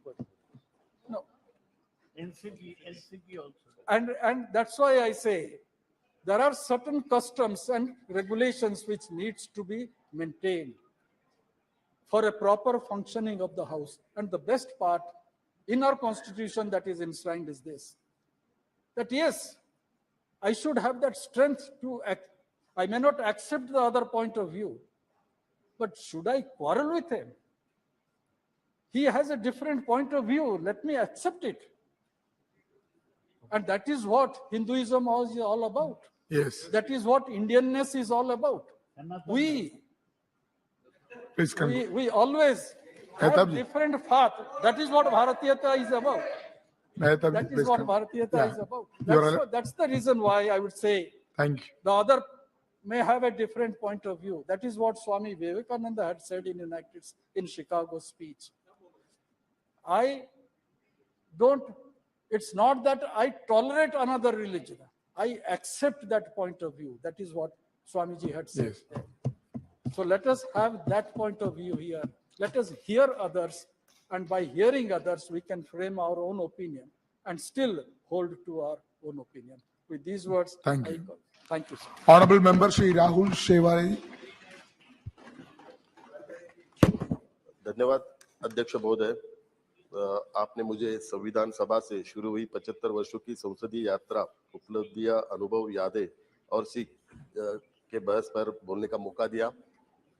अध्यक्ष महोदय, सबसे पहले मैं हिंदू हृदय सम्राट शिवसेना प्रमुख बाला साहब ठाकरे जी का धन्यवाद मानता हूं और उनकी वजह से आज मुझे इस सदन में आने का मौका मिला है और मैं खुद को भाग्यशाली समझता हूं कि मुझे इस सदन में भी बैठने का मौका मिला है और कल नए सदन में भी बैठने का मौका मिलेगा। और माननीय प्रधानमंत्री जी का भी धन्यवाद मानता हूं कि कल 19 सितंबर को गणेश चतुर्थी है और पूरे महाराष्ट्र और पूरे देश में गणेश चतुर्थी के अवसर पर गणेश उत्सव मनाया जाता है। और आप सभी को पता है कि हम गृह प्रवेश करते तो गणेश जी की पूजा करते हैं। तो कल का एक पवित्र दिन है और कल के पवित्र दिन में हम नए संसद में वहां पे प्रवेश करेंगे। तो एक हमारे सभी सदस्यों के लिए एक भावुक क्षण है हमारे लिए। और अध्यक्ष महोदय, क्या अध्यक्ष महोदय, भारत के संविधान 26 नवंबर 1949 को संविधान सभा द्वारा अपनाया गया था और 24 नवंबर 1950 को सभा के सदस्यों द्वारा औपचारिक रूप से हस्ताक्षरित किया गया था और संविधान 26 जनवरी 1950 को लागू हुआ। अध्यक्ष जी, 1579 में इस देश में आने वाला पहला अंग्रेज एक ईसाई धर्म प्रचारक था। उसके बाद ऐसे व्यापारी आए जो व्यापार करने आए लेकिन शासन करने के लिए रुक गए। 1765 में अधिकार ईस्ट इंडिया कंपनी को हस्तांतरित कर दिया गया। बाद में इसे धीरे धीरे संसद के अधीन कर दिया गया और इसकी जगह संसद का अधिकार आ गया और अब तक ये जारी है। अध्यक्ष जी, इन दिनों देश भर में भारत और इंडिया नाम पर खासी बहस चल रही है। भारतीय संविधान का पहला अनुच्छेद कहता है इंडिया, जो कि भारत के राज्यों का संघ है। भारतीय संविधान सभा में भी इस विषय को लेकर काफी बहस हुई। संविधान सभा में कांग्रेस के दिग्गज नेताओं ने भारत नाम रखने की पुरजोर वकालत करते हुए कहा था कि भारत नाम रखने से गरिमा लौट आएगी, हजारों साल की गुलामी में हमारी पहचान ही मिट गई थी। इस विषय में इतिहास को किनारे नहीं किया जा सकता। संविधान सभा में भारत और इंडिया को लेकर हुई बहस को भी याद रखना चाहिए। दरअसल संविधान सभा में लंबी बहस के बाद इंडिया दैट इज भारत लिखा गया था और इस बहस में कांग्रेस के कई दिग्गज नेताओं ने भारत को देश की पहचान से जोड़ा था और उनका कहना था कि इंडिया दैट इज भारत के स्थान पर भारत दैट इज इंडिया लिखना उचित रहेगा। महोदय, इस डिबेट में कांग्रेस के दिग्गज नेता श्री कमलापति त्रिपाठी ने कहा था, यदि आप लोगों को लगता है कि संविधान में दैट इज लिखना जरूरी है तो भारत दैट इज इंडिया लिखना चाहिए। उन्होंने देश का नाम भारत रखने को गौरव, स्वाभिमान और स्वदेशी प्रतीक से जोड़ा था। त्रिपाठी जी ने कहा था, जब कोई देश दूसरे के दिए नाम और प्रतीकों का इस्तेमाल करता है तो उसकी आत्मा मर जाती है। भारत ने 1000 साल की गुलामी में सब कुछ खो दिया है। हमने अपनी संस्कृति, इतिहास, सम्मान, मानवता, आत्मसम्मान और यहाँ तक की आत्मा तक खो दिया है। भारत नाम रखने से पुराना गौरव वापस लौटेगा का तर्क देते हुए त्रिपाठी जी ने यह भी कहा था कि 1000 साल की गुलामी से निकलकर हम अपनी पहचान हासिल करेंगे। भारत नाम हमें हमारी संस्कृति से परिचय करता है। उन्होंने यह भी कहा था कि वैदिक काल से ही साहित्य में देश का नाम भारत ही रहा है। इसके अलावा वेदों, पुराणों और ग्रंथों में भी भारत का वर्णन मिलता है। अध्यक्ष महोदय, 18 सितंबर 1949 को हुई इस बहस में स्वतंत्रता सेनानी हरगोविंद पंत ने भी भाग लिया और इंडिया शब्द का विरोध किया और कहा कि यह नाम हमें उन विदेशियों द्वारा दिया गया था जो इस भूमि की समृद्धि के बारे में सुनकर हमारे देश की संपत्ति को लूटने यहाँ आए और हमसे हमारी आजादी छीन ली। संविधान सभा में इंडिया शब्द का पुरजोर विरोध करने वालों में कई संविधान सभा के सदस्य थे। जब संविधान सभा में इस विषय पर बहस हो रही थी तो हरगोविंद पंत आखिरी व्यक्ति थे जिन्होंने इस पर अपनी बात रखी।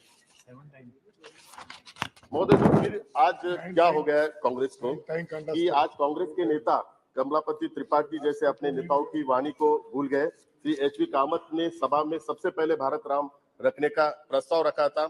यह सर्ववादी की संविधान के पहले ड्राफ्ट में भारत लिखने की मांग श्री कामत, श्री गोविंद वल्लभ पंत, श्री हरगोविंद पंत और श्री कमलापति त्रिपाठी जैसे नेताओं ने की थी।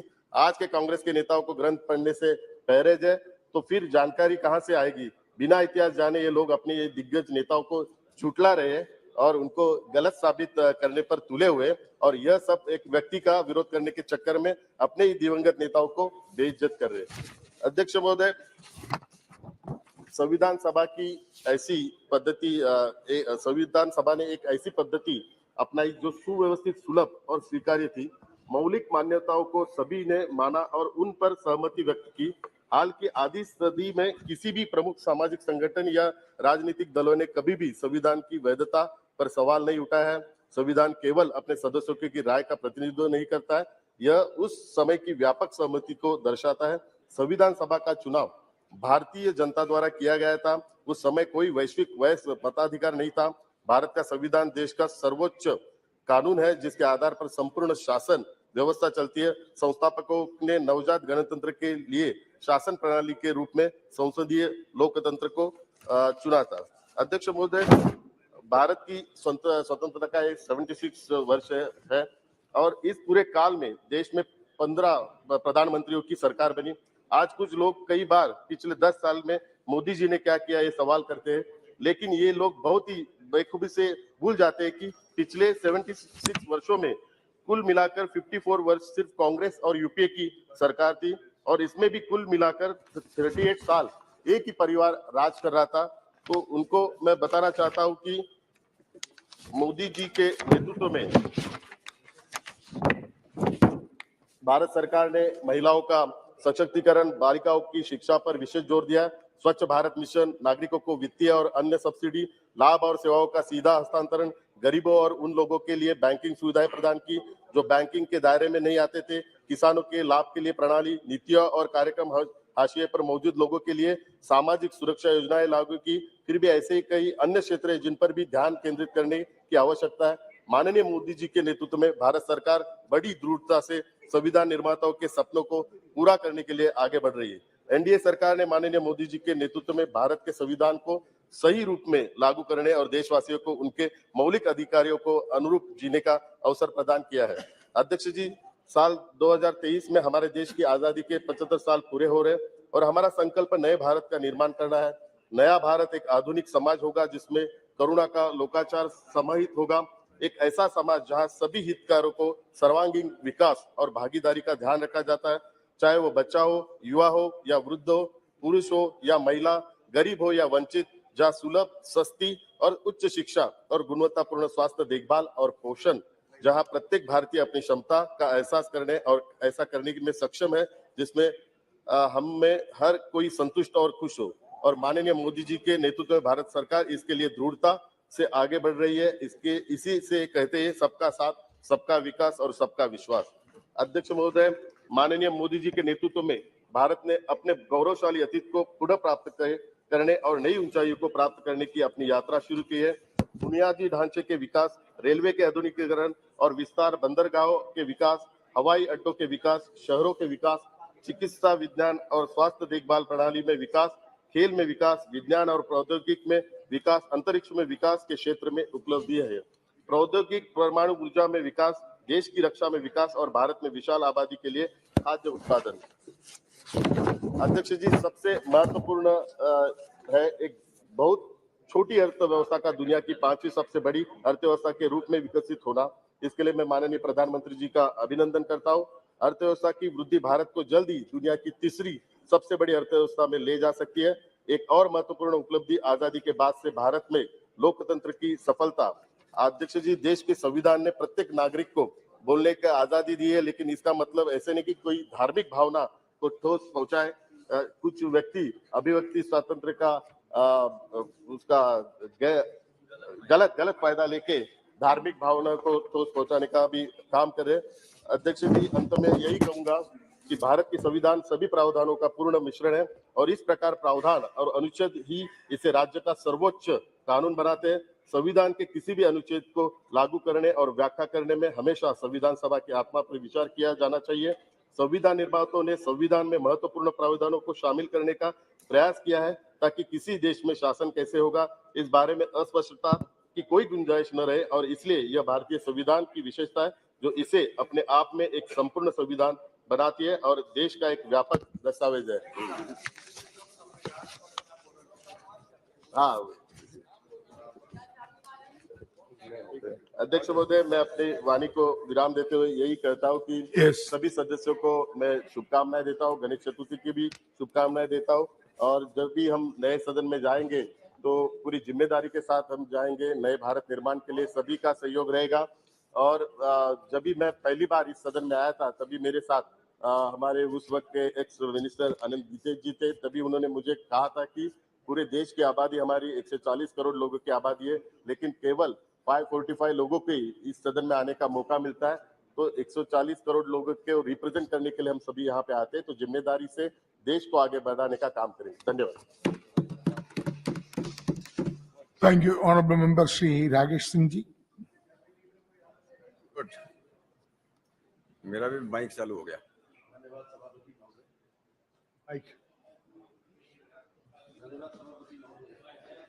माइक मेरा माइक चालू हो गया, पीछे का माइक यहाँ से चालू नहीं होता, माइक वहीं से चालू होता। अब हो गए। धन्यवाद सभापति महोदय, आपको धन्यवाद कि आपने आज इस महत्वपूर्ण विषय पर मुझे बोलने का अवसर दिया। मैं अपने नेतृत्व के प्रति भी आभार प्रकट करना चाहता हूं, जिन्होंने इतिहास में अंकित होने वाली इस चर्चा में मुझे बोलने का अवसर दिया है। महोदय, देश और दुनिया में अनेकों घटनाएं ऐसी होती हैं जो इतिहास के पन्नों में अंकित होती हैं, और उनमें से भी कुछ ऐसी होती हैं जिन्हें इतिहास स्वयं में समेटकर गौरवान्वित होता है। और आज जो घट रहा है इसको अवसर के रूप में बदलने वाले देश के यशस्वी प्रधानमंत्री माननीय नरेंद्र मोदी जी के प्रति मैं संपूर्ण देशवासियों की तरफ से आभार प्रकट करना चाहता हूं, जिनके कारण भारत के महान लोकतंत्र के 75 वर्ष की संसदीय यात्रा के अवसर पर हम सभी को अपनी संसदीय प्रणाली पर गर्व करने का अवसर मिला है। मैं सदन की प्रेस गैलरी में बैठे हुए मीडिया के साथी गणों के प्रति भी आभार प्रकट करता हूं, जिनके बिना ये यात्रा अधूरी थी और संविधान सभा से लेकर अभी तक जो संसदीय प्रणाली का हिस्सा रहे हैं। ये यात्रा कितनी महत्वपूर्ण है महोदय, इसका अंदाजा इस बात से लगाया जा सकता है कि जब संविधान सभा की पहली बैठक हुई थी तब आकाशवाणी के माध्यम से पूरे देश ने इसको सुना था।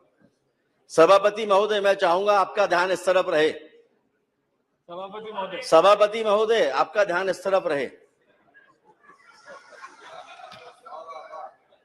सभापति महोदय का ध्यान नहीं हो रहा।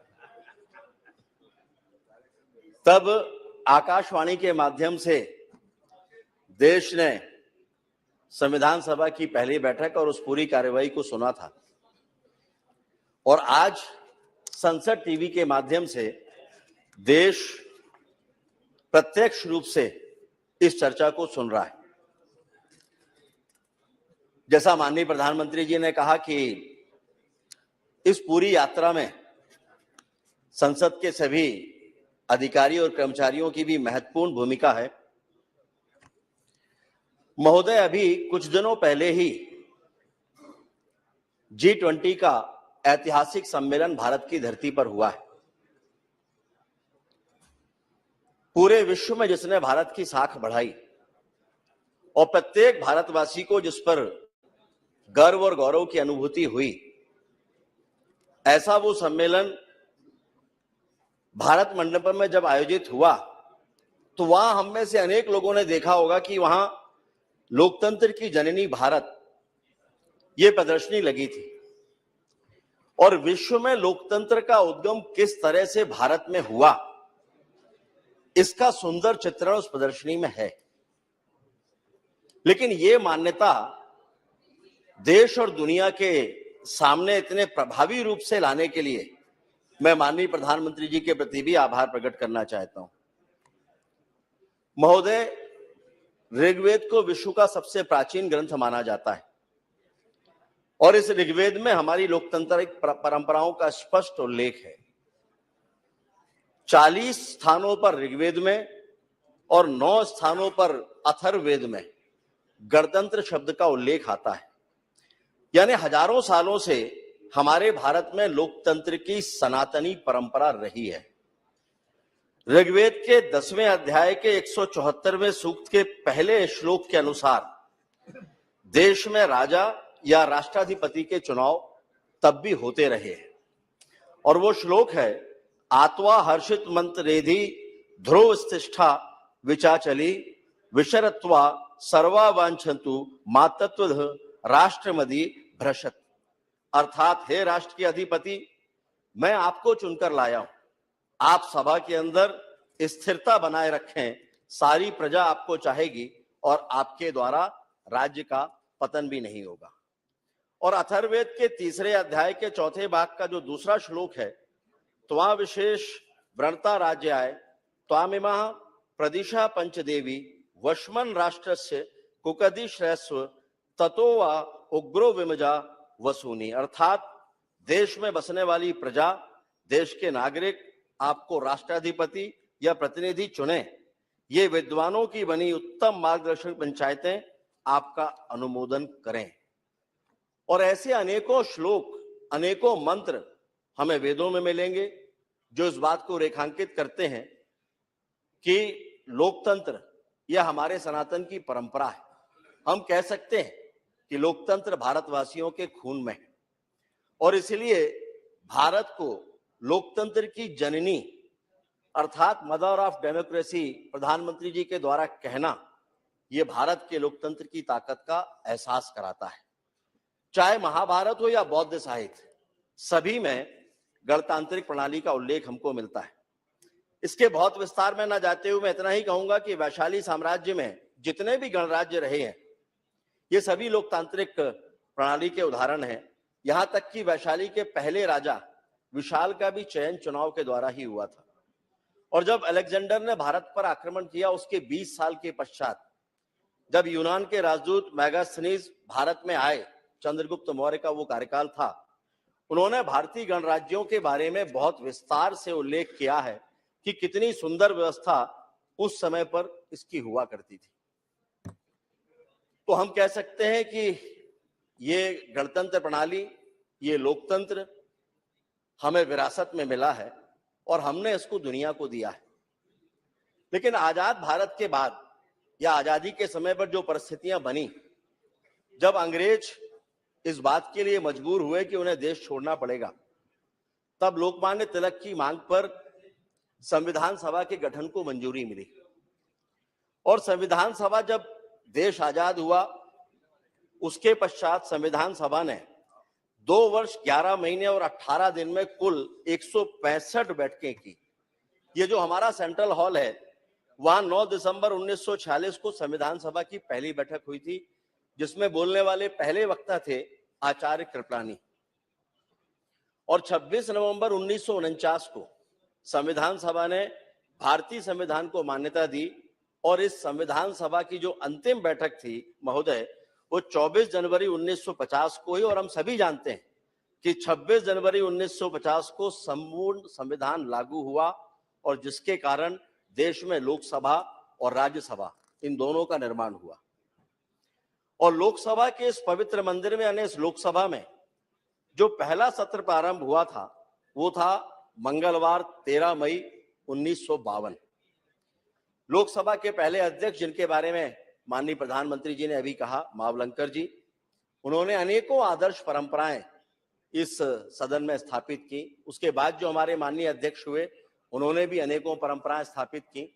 और हमें कहते हुए खुशी है कि वो परंपरा जो तब प्रारंभ हुई थी, हमारे वर्तमान लोकसभा अध्यक्ष माननीय बिरला जी के समय तक अत्यंत प्रभावी रूप से चल रही है। और इसी के कारण से भारत में एक मजबूत और स्वस्थ संस्कृति, गणतंत्र संस्कृति, लोकतांत्रिक संस्कृति की नींव भारत में स्थापित हुई है।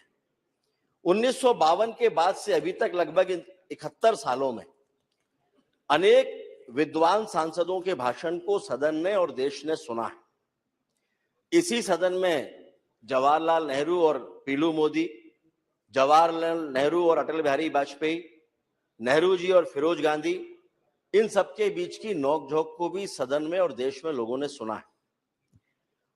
और जो ऐसे बड़े प्रमुख वक्ता थे जिन्होंने सदन में ऐतिहासिक वक्तव्य दिए हैं, उनमें मधुलिमे, डॉक्टर लोहिया, श्रीपद डांगे, आचार्य कृपलानी, इंद्रजीत गुप्त, ओम प्रकाश त्यागी, प्रकाशवीर शास्त्री, लाल कृष्ण आडवाणी, कार्तिक उरांव, मधु दंडवते, ऐसे अनेकों नाम हैं जिनके सारे नाम यहां पर ले पाना संभव नहीं होगा। चलिए दादा, जो नाम आप बोल रहे हैं उनका नाम भी जोड़ लेते हैं। क्या नाम बोला उन्होंने? सुषमा स्वराज जी। सुषमा स्वराज जी। सुषमा स्वराज जी हमारी नेता थी, और सुषमा स्वराज जी के भाषण आज भी लोग उनसे प्रेरणा लेते हैं, उन भाषणों से। उनमें हम सभी लोग भी शामिल हैं। आएगा आगे उसका, उनका नाम। माननीय प्रधानमंत्री जी ने विस्तार से इन सभी नामों का उल्लेख किया है। माननीय चंद्रशेखर जी भी उसमें रहे हैं। और तब से लेकर अभी तक इस विशाल देश में लोकसभा और राज्यसभा के माध्यम से लोकतंत्र का अविरल प्रवाह जारी है। लेकिन इसमें महोदय एक अपवाद भी है। लोकतंत्र की जो धारा प्रवाहित हुई थी, उसमें 26 जून 1975 से 23 मार्च 1977 का कालखंड, यानी आपातकाल के 21 काले महीने, वो लोकतंत्र के इस मंदिर पर एक दाग है। अभी अधीर रंजन जी यहां पर होते तो अच्छा लगता, काफी सारी बातें वो कह रहे थे। और उस समय उन 21 महीनों में देश के सभी मौलिक अधिकारों का हनन करके देश ही पूरा जैसे एक कारावास में बदल गया था। लेकिन महोदय, हमारा देश का लोकतंत्र ही परिपक्व नहीं है, बल्कि देश की जनता भी परिपक्व और समझदार है, और इसलिए उसने एक रक्तहीन क्रांति करके लोकतांत्रिक पद्धति के माध्यम से ही व्यवस्था को बदल दिया।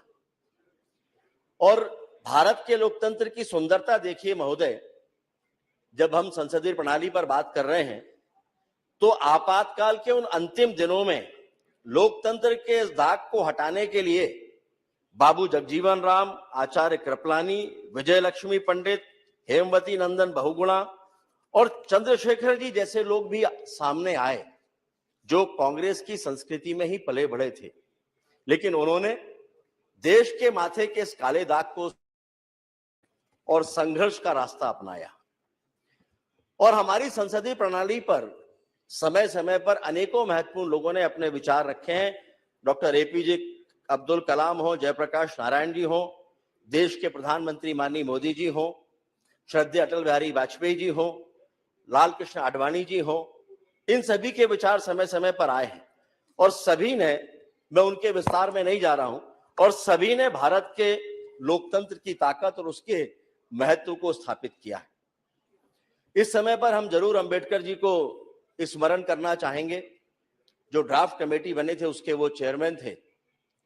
और अंबेडकर जी ने ये कहा था कि हमने जनता के लिए और जनता द्वारा बनाई गई सरकार का सिद्धांत जब स्थापित किया है, तो हमें यह प्रतिज्ञा भी करना चाहिए कि हमारे रास्ते में जो बुराइयां खड़ी हैं उनको मिटाने में हम किसी तरह की कोई ढिलाई नहीं बरतेंगे, और देश की सेवा का इससे बेहतर कोई दूसरा रास्ता नहीं हो सकता, ये अंबेडकर जी का मानना था। महोदय, ये विचार अंबेडकर जी के हैं। अब इसकी व्याख्या अलग अलग तरह से लोग अपने अपने तरीके से कर सकते हैं, लेकिन एक मायने में उनका विचार एकदम स्पष्ट है, प्रतिज्ञा पूर्वक बुराइयों का समापन करना या मिटाना। अधीर जी अभी चले गए। हाँ, कोई नहीं है। चलिए, वो होते तो प्रतीक के रूप में हम उन्हीं को मान लेते, लेकिन वो नहीं है। तो ये देश जानना चाहता है कि क्या महोदय भ्रष्टाचार देश की सबसे बड़ी राजनीतिक, नैतिक और सामाजिक बुराई नहीं है? और अगर जब ये है और देश के गरीब से गरीब आदमी का भी जब इस बुराई से बचाने के लिए उसका जनधन खाता खोला जाता है, तो क्या ये भ्रष्टाचार पर एक सबसे बड़ी नकेल नहीं है? वो उन परिस्थितियों में कि आजाद भारत के इतिहास में 57 सालों तक जिस पार्टी की सरकारें रही हैं देश में और प्रदेशों में, एक पूर्व प्रधानमंत्री ने कहा था कि हम यहां से 1 रुपया भेजते हैं और केवल 15 पैसे गांव तक पहुंचता है। तो क्या उस परिस्थिति में यह आवश्यक नहीं है कि जब ये जनधन योजना खाता खोला गया तो भ्रष्टाचार की बड़ी नकेल के रूप में कांग्रेस भी इसकी सराहना करती? और क्या ये देश के लोकतंत्र और संविधान निर्माता अंबेडकर जी के विचारों का सम्मान नहीं है? मैं फिर से अधीर जी को याद करना चाहूंगा, कई सारी बातें वो कहकर गए थे। उन्होंने कहा कि देश में गरीबी बढ़ रही है।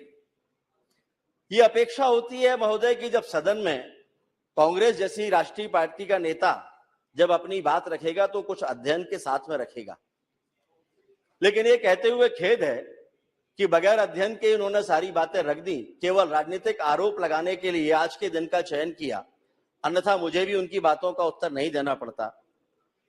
उन परिस्थितियों में जब देश में 13.5 करोड़ गरीबी रेखा से हटके अलग हो गए, तब वो ये कहते हैं कि गरीबी बढ़ रही है। उन्होंने मनरेगा के बारे में भी आरोप लगाया कि इसको मरेगा बोल दिया गया। मनरेगा को मरने के लिए हमने नहीं छोड़ा, कांग्रेस ने छोड़ा। नाम तो दिया मनरेगा, लेकिन पैसा कितना दिया? अभी यहां पर होते तो वो सुनते कि भारतीय जनता पार्टी और एनडीए की सरकारों ने 3 गुना ज्यादा पैसा इस मनरेगा योजना के लिए दिया है। हाँ, जियो टैगिंग के माध्यम से सीधे खाते में आज पैसा पहुंचता है, जो वो नहीं कर पाए थे। अभी ये इससे बड़ी भ्रष्टाचार पर नकेल और क्या होगी? उन्होंने आज के दिन जब संसदीय प्रणाली के पक्ष में बातें करना थी, तब उन्होंने भारत के, हमारी संस्था के, सदन के क्वेश्चन आवर के बारे में भी बातें रखी कि बोलने नहीं मिलता। लेकिन आज कोई बताए कि पिछले ये 3 सत्र होने को आ रहे हैं, कौन यहां की कार्रवाई को बाधित कर रहा है, कौन यहां पर क्वेश्चन आवर होने से रोक रहा है? जो रोक रहे हैं वही ये सवाल खड़े करें कि उन्हें क्वेश्चन आवर में बोलने नहीं मिलता। इससे ज्यादा शर्मनाक स्थिति कोई दूसरी नहीं हो सकती। अभी महिला रिजर्वेशन पर भी वे अपनी बात रखकर बस्ता लेकर चले गए, लेकिन विचार करना चाहिए कि 57 साल तक शासन करने के बाद ये सारी बातें वो क्या इस बात के लिए छोड़कर गए थे कि देश में कभी नरेंद्र मोदी जी प्रधानमंत्री के रूप में आएंगे और उस समय देश की समस्याओं का निराकरण होगा? महिला रिजर्वेशन पर बोलने के पहले एक बार कम से कम उनको याद करना चाहिए था कि कांग्रेस ने इस दिशा में क्या काम किया। वो तो आज भी अगर चंद्रयान चांद पर उतर रहा है तो वो 1964 में नेहरू जी ने इसरो का गठन किया था। 74 बोला या 64 बोला उन्होंने? भाभा का गठन किया था। वो इसको इससे जोड़ते हैं कि तब भाभा का गठन हुआ था यानी अनुसंधान प्रारंभ हुआ था, तो चंद्रयान जो आज जा रहा है उसका क्रेडिट कांग्रेस को जाना चाहिए। और इतनी बचकाना बातें इस सदन के भीतर कांग्रेस के किसी नेता से उम्मीद नहीं की जा सकती। चंद्रयान तो अटल जी की कल्पना थी। अटल जी की कल्पना थी भाई चंद्रयान। महोदय, 75 सालों की संसदीय यात्रा श्रद्धेय अटल बिहारी वाजपेयी जी के स्मरण के बगैर अधूरी है। और सभी इस बात को कोट करते हैं। माननीय प्रधानमंत्री जी ने बहुत गर्व के साथ कहा कि उन्होंने कहा था सरकारें आएंगी सरकारें जाएंगी, लेकिन लोकतंत्र रहना चाहिए और देश रहना चाहिए और लोकतंत्र मजबूत बनना चाहिए, क्योंकि देश का लोकतंत्र महान है महोदय। और इसकी संसदीय यात्रा भी इतनी प्रेरणादायक है, उसको समझने के लिए 2 उदाहरण ही काफी हैं।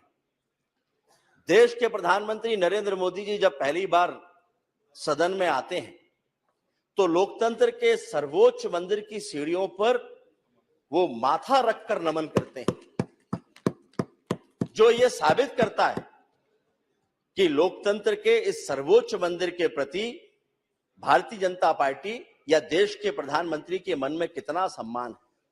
और जब उन्हें कांग्रेस के नेता लोकतंत्र के बारे में ज्ञान देते हैं, जिन्होंने देश के माथे पर आपातकाल जैसा काला दाग लगाया, तो फिर देश की जनता को उन पर हंसी आती है। और लोकतंत्र की मर्यादा और उसका सम्मान देखना हो तो हमें एक बार फिर से देश के प्रधानमंत्री का आचरण देखना होगा कि इसी सदन के भीतर एक दिन जब वो प्रवेश कर रहे होते हैं और एक माननीय सदस्य का वक्तव्य चल रहा होता है तो वो वहीं ठहर जाते हैं, क्योंकि ये मर्यादा है कि जब कोई सदस्य अपना वक्तव्य दे रहा हो तो उसको लांघ कर नहीं जाना चाहिए। और दुनिया के सबसे लोकप्रिय नेता भारत के प्रधानमंत्री तब तक वहां पीछे खड़े रहते हैं जब तक उस हमारे सदस्य का वक्तव्य पूरा नहीं हो जाता, उनका भाषण पूरा नहीं हो जाता। इससे ज्यादा देश की संसदीय प्रणाली पर देश के प्रधानमंत्री के विश्वास का और कौन सा दूसरा उदाहरण होगा। और यह घटना केवल आज के लिए नहीं, आने वाली पीढ़ियों को भी प्रेरणा देने वाली ये घटना होगी। महोदय, अटल जी ने कई बातों के माध्यम से देश और लोकतंत्र के बारे में अलग अलग तरह से अपनी बातें रखी थी, जिसमें उन्होंने एक बार कहा था कि हम केवल अपने लिए ना जिएं, औरों के लिए भी जिएं, हम राष्ट्र के लिए अधिकाधिक त्याग करें। अगर भारत की दशा दयनीय है तो दुनिया में हमारा सम्मान नहीं हो सकता, किंतु यदि हम सभी दृष्टियों से सुसंपन्न हैं तो दुनिया हमारा सम्मान करेगी। दूसरा उन्होंने कहा था गरीबी दरिद्रता और गरिमा का विषय नहीं है, बल्कि ये विवशता है, ये मजबूरी है, और विवशता का नाम संतोष नहीं हो सकता। ये दोनों बातों को उद्धत करने का केवल एक मतलब है कि देश के प्रधानमंत्री माननीय नरेंद्र मोदी जी ने इस पीड़ा से, इस दंश से न केवल देश को, गरीब को मुक्ति दिलाने का काम किया है, बल्कि देश के लोकतंत्र को भी मजबूत करने का जो प्रयास किया उसकी निरंतरता जारी है। यहां मैं नेहरू जी को भी उद्धत करना चाहूंगा। नेहरू जी ने संविधान सभा की बैठक में एक संकल्प पर चर्चा के दौरान कहा था 22 जनवरी 1947 को, मैं वो साथ में कांग्रेस उस पर आपत्ति करे तो उसके लिए मैं रिकॉर्ड भी लेकर आया हूं कि एक व्यक्ति जो भूखा है, गरीब है, जिसके शरीर पर पहनने को कपड़े नहीं है और उसके लिए वोट का भी महत्व नहीं है, हमें उस पर विचार करना है। महोदय, कितना विचार करना है? हम अपने इस महान लोकतंत्र में कब तक लोगों को भूखा और गरीब रखकर उनके वोट के महत्व की प्रतीक्षा करेंगे? 57 साल का समय कांग्रेस की सरकारों के लिए कम था क्या? जो ये पहले आपको वहीं से पूछना चाहिए, केवल उत्तर जा रहे हैं जिन्होंने प्रश्न किया था। ना, ये आप उस समय उधर बोलना चाहिए था, ये केवल मैं उत्तर दे रहा हूं। और यदि देश के प्रधानमंत्री माननीय मोदी जी उसकी गरीबी दूर करने के लिए प्रधानमंत्री आवास का पक्का मकान उसको देते हैं, जिसके घर दीपावली के दिन भी बिजली का बल्ब नहीं जला, उसके घर में बिजली का कनेक्शन देते हैं, उज्ज्वला की रोशनी देते हैं, शौचालय देते हैं, कोरोना से लेकर अभी तक मुफ्त का राशन देते हैं, और ऐसा करते समय बिना किसी भेदभाव के अपनी जिम्मेदारी का निर्वहन करते हैं, सबको समान अवसर देते हैं, तो क्या ये उस गरीब को वोट का महत्व समझाने और देश में लोकतंत्र का सम्मान नहीं है? और अगर सम्मान है तो क्या कांग्रेस कभी इसके पक्ष में कुछ कहना चाहेगी? महोदय, अभी आप कह रहे थे कि ये विषय नहीं है आज का, ये मैं भी जानता हूं, लेकिन जिस समय पर कांग्रेस के नेता इस बात को यहां पर रख रहे थे, मुझे आश्चर्य है कि आप में से किसी ने भी उनको ये नहीं टोका कि आज का विषय ये नहीं है। आज जब उसका उत्तर मिलना शुरू हो रहा है, तब आप ये कह रहे हैं कि आज का विषय नहीं। चलिए मैं उसी पर आता हूं जिस पर आज का विषय है। महोदय, इस सदन में अनेकों फैसले हुए हैं, लेकिन इस सदन में इतिहास की गलतियों को सुधारने वाले भी कुछ ऐसे फैसले हुए हैं जो इतिहास में दर्ज हुए हैं। इसी सदन के भीतर जम्मू और कश्मीर को लेकर भी अनेकों बार चर्चाएं हुई हैं।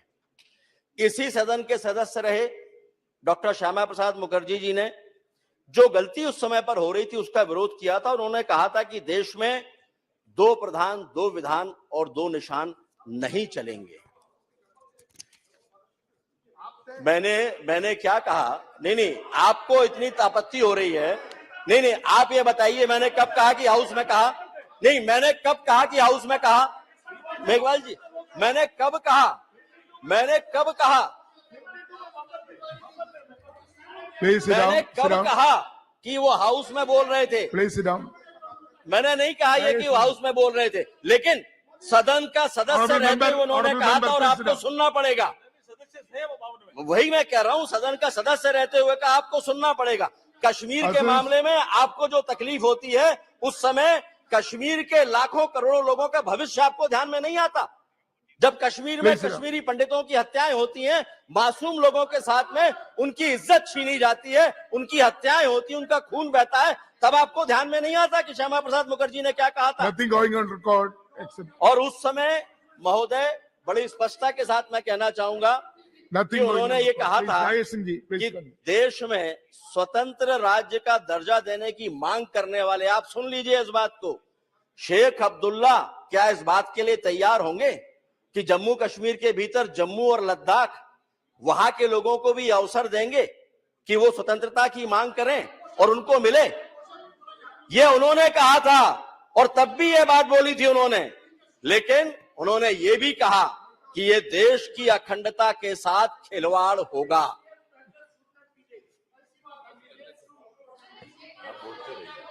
सभापति महोदय, मैं जो भी कह रहा हूं वो देश के संसदीय इतिहास के संदर्भ में कह रहा हूं। यह पुरानी बात है जिसका उल्लेख मैंने किया है। दादा, इतनी फुर्ती से आप तब खड़े होते जब जम्मू कश्मीर पर यह बिल आया था और वहां से लोग विरोध कर रहे थे 370 समाप्त करने का, तब आपको ध्यान में नहीं आया कि आपको उसके बारे में, उसके विरोध में कहना चाहिए। लेकिन उन्होंने कहा कि देश की अखंडता के साथ ये खिलवाड़ स्वीकार। दादा आप तो बैठ जाओ, कल्याण दादा आप तो बैठो।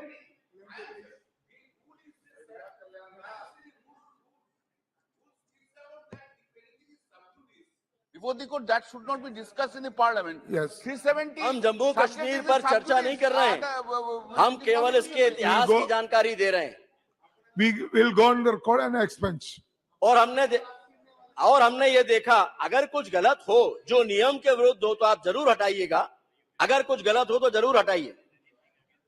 और हम सभी इस बात के गवाह हैं कि इसी सदन में माननीय प्रधानमंत्री जी के नेतृत्व में माननीय अमित शाह जी जब धारा 370 और 35A के खात्मे का बिल लेकर आए तो इतिहास में दर्ज होने वाली बहस भी इसी सदन में हुई थी, और जिसका जवाब देते हुए दादा परेशान मत होइए, कोई भी ऐसी बात नहीं हो रही है। आप अपने इस हथियार का उपयोग सारे वक्तव्यों में करते हैं, लेकिन तभी करते हैं जब बात यहां से रखी जाती है। जब वहां से बात होती है तब आपके हथियार बाहर नहीं निकलते। और इसका जवाब देते हुए माननीय गृह मंत्री जी ने कहा था कि देश की एकता और अखंडता के लिए अपना सर्वस्व तो क्या, जान भी निछावर करनी पड़ी तो वो कर देंगे। कश्मीर भारत का अखंड और अटूट हिस्सा है। और आज धारा 370 और 35A की समाप्ति के साथ जम्मू कश्मीर विकास की नई इबारत लिख रहा है। महोदय, अब जो बात मैं कहना जा रहा हूं इनको शायद अच्छी नहीं लगेगी, लेकिन स्वस्थ लोकतंत्र के लिए आवश्यक है स्वस्थ विपक्ष का होना। स्वस्थ लोकतंत्र केवल सत्ता की जिम्मेदारी नहीं है, सत्ता पक्ष की जिम्मेदारी नहीं है। उसमें जिम्मेदारी और भागीदारी बराबरी से कैसी है, यह मैं आपको अभी बता देता हूं। हम सभी को याद होगा, इतिहास में रिकॉर्ड में मिल जाएगा, दादा तो जरूर ढूंढ निकालेंगे उसको। जब हम संसदीय परंपरा के 75 वर्षों की बात कर रहे हैं तो संसद के माननीय सदस्य मधु लिमय जी के नाम का उल्लेख भी मैं करना चाहूंगा। इंदिरा गांधी जी ने जब लोकसभा में बजट पेश किया वो आर्थिक लेखानुदान था, और भाषण जब समाप्त हुआ तो मधु लिमय जी ने तत्काल व्यवस्था का प्रश्न उठाया, लेकिन स्पीकर ने उनको अनुमति नहीं दी, सदन उठ गया। मधु लिमय जी स्पीकर के चैम्बर में गए और जाकर वहां उन्होंने कहा कि आज एक बहुत बड़ी गलती हो गई है कि आपने लेखानुदान तो प्रस्तुत किया लेकिन मनी बिल तो प्रस्तुत ही नहीं हुआ, और अगर ऐसा है आप रिकॉर्ड चेक कर लीजिए, और अगर ऐसा है तो आज रात को 12 बजे के बाद देश के सारे कामकाज रुक जाएंगे, कोई भी महकमा 1 रुपया भी खर्च नहीं कर पाएगा। और ये सुनने के बाद जो स्पीकर महोदय थे वो भी हतप्रभ रह गए।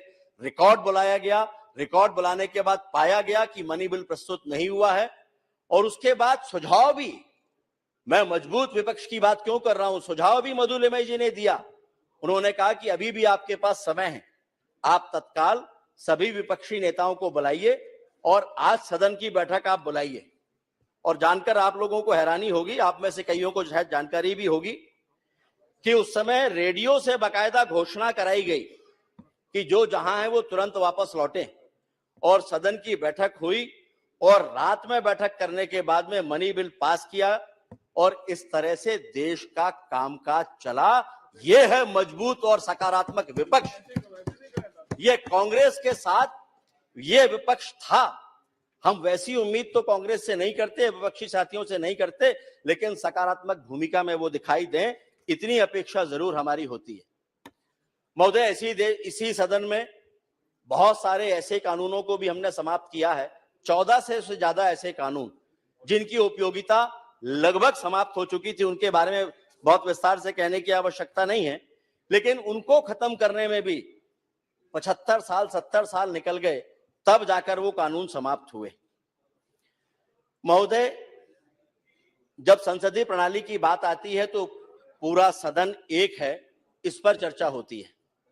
और आज इस सदन में उपस्थित विभिन्न विचारों और दलों का प्रतिनिधित्व करने वाले अपने सभी साथी सदस्यों का मैं आह्वान करना चाहूंगा कि यह गौरवशाली यात्रा सामूहिक है। माननीय प्रधानमंत्री जी ने भी कहा है कि यह साझा है और यह हमारे सामूहिक प्रयासों की कहानी है।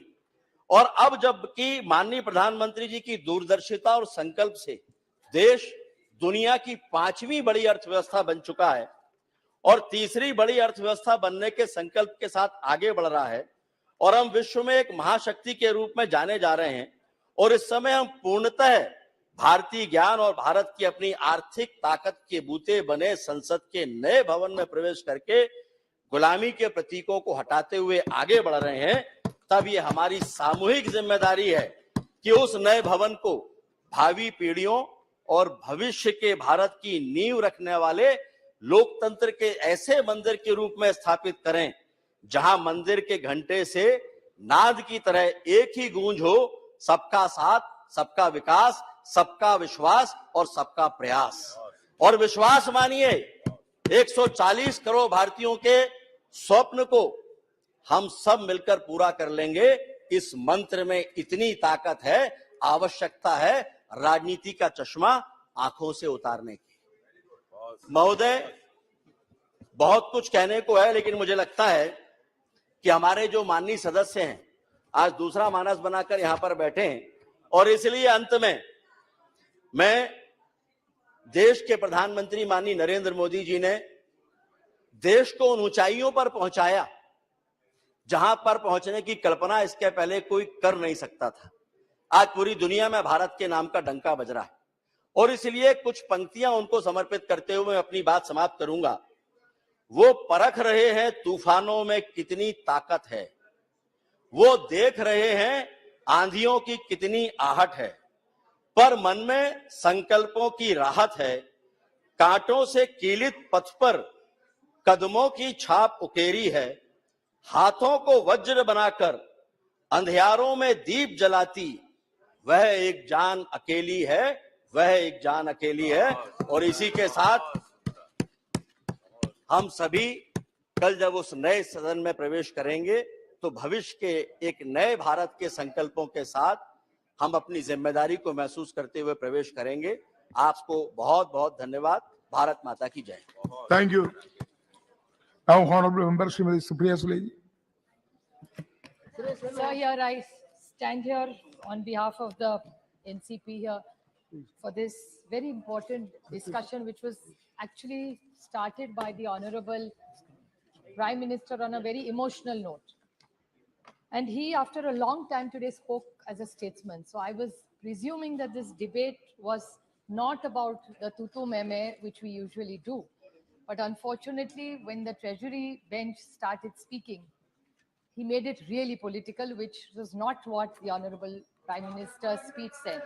So I will follow the Prime Minister's speech first, but I will seek your help, guidance, and time for 2 minutes to give a few clarifications to the Honorable. I won't speak as much as he does, but in a small few clarifications before I make it little political, with your permission, sir. Sir, India is the largest democracy in the world. Democracy, freedom, secularism, fraternity, equality. This is what B.R. Ambedkar ji gave us in this constitution, which we are also proud of. And this is what this organization, the Temple of Democracy Parliament, where we all are absolutely blessed that we have had the opportunity to speak on behalf of millions of Indians, to debate, deliberate, have discussions, and make sure that the last person becomes first. And that's what really the common agenda, I think, whether you're sitting on this side or this side becomes. And I appreciate the Honorable Prime Minister's speech today, where he appreciated that governance is continuity. Various people have contributed over the last 7 decades to build this country, which we all love equally. It's not that whichever side you love it less or more. Whether you call it India or Bharat, it's your own country. We're all born here. We're all blessed to be here. And I think I would take the point forward what Mehtabji said, that unity in diversity, this is the beauty of India. And I think that's what clearly comes across in most of the speeches which came. And I'd like to quote Dr. Ambedkar. The B.R. Ambedkar in the Constitution Assembly said that the Constitution is a federal constitution. The Union is not a league of states, nor in the states is the agencies of the Union deriving powers from each other. Both Union and the states are created by the Constitution. Both derive their respective authority from the Constitution. And here, unfortunately, I felt a little sorry because I am the 2009 Member of Parliament here. Clearly, this is a huge legacy that we have been blessed to have. But I would like to put on record 2 people who have not been mentioned by the BJP today, who I've been highly influenced by in my parliamentary work, who come from the BJP, but I still feel that they were one of the tallest leaders and excellent, extraordinary parliamentarians who we looked up to. One was Honorable late Sushma Swaraj ji, and second was Shri Arun Jaitley ji, who constantly talk about cooperative federalism. It's not on this side or that side. Good work has to be established. So this building that we are all sitting in today, it was the Herbert Baker who opened this in 18 January 1927. And this building was made by sandstone. You know, Dushyant Singh ji comes from Dholpur. And fortunately enough, SP Baghel ji is here from Agra. ये जो मिट्टी इससे बनाई है, ये आपके निर्वाचन क्षेत्र आगरा से आई है. So Agra and Dholpur have contributed substantially to build this building. So we should thank the contribution of Agra and Dholpur for this, and thousands of Indian artisans who we are so proud of, which teach us about our legacy, have contributed for this work. While we are here, everybody talked about Panditji, President Rajendra Prasad. These are walls which the Honorable Prime Minister, or every wall, every tile, every bench has a story to tell. They can't articulate it, but they have so many stories, decisions, controversies that these walls of this beautiful parliament have seen. And I would definitely like to put on record that besides, of course, all the prime ministers, which the Honorable Prime Minister said, but there were people like C. Ram Gopal Chari ji, Sarvapalli Radhakrishna ji, Sardar Patel, Y.B. Chavan, C.D. Deshmukh, Madhu Dandote, Pranab Mukherjee ji. In this debate will be completely incomplete if we don't talk about Pranab Mukherjee, who we all learned so much from here while we were sitting here. Sir. While we talk about various, lot of debate has gone about which bill. They did a lot of good work, we did a lot of good work. So nobody can take away from each other here. But I definitely like to make a few suggestions while we are here. See, sir, the average age, this is something for us to deliberate, which I'd like to highlight. These are just observations and suggestions for us to deliberate as a team. That the average age of today's parliament is much older than when we really started. And this is one of the youngest countries. So this is something we, whichever side you sit on, must think about this factor for sure. Plus the women MPs. I would like most of these women here to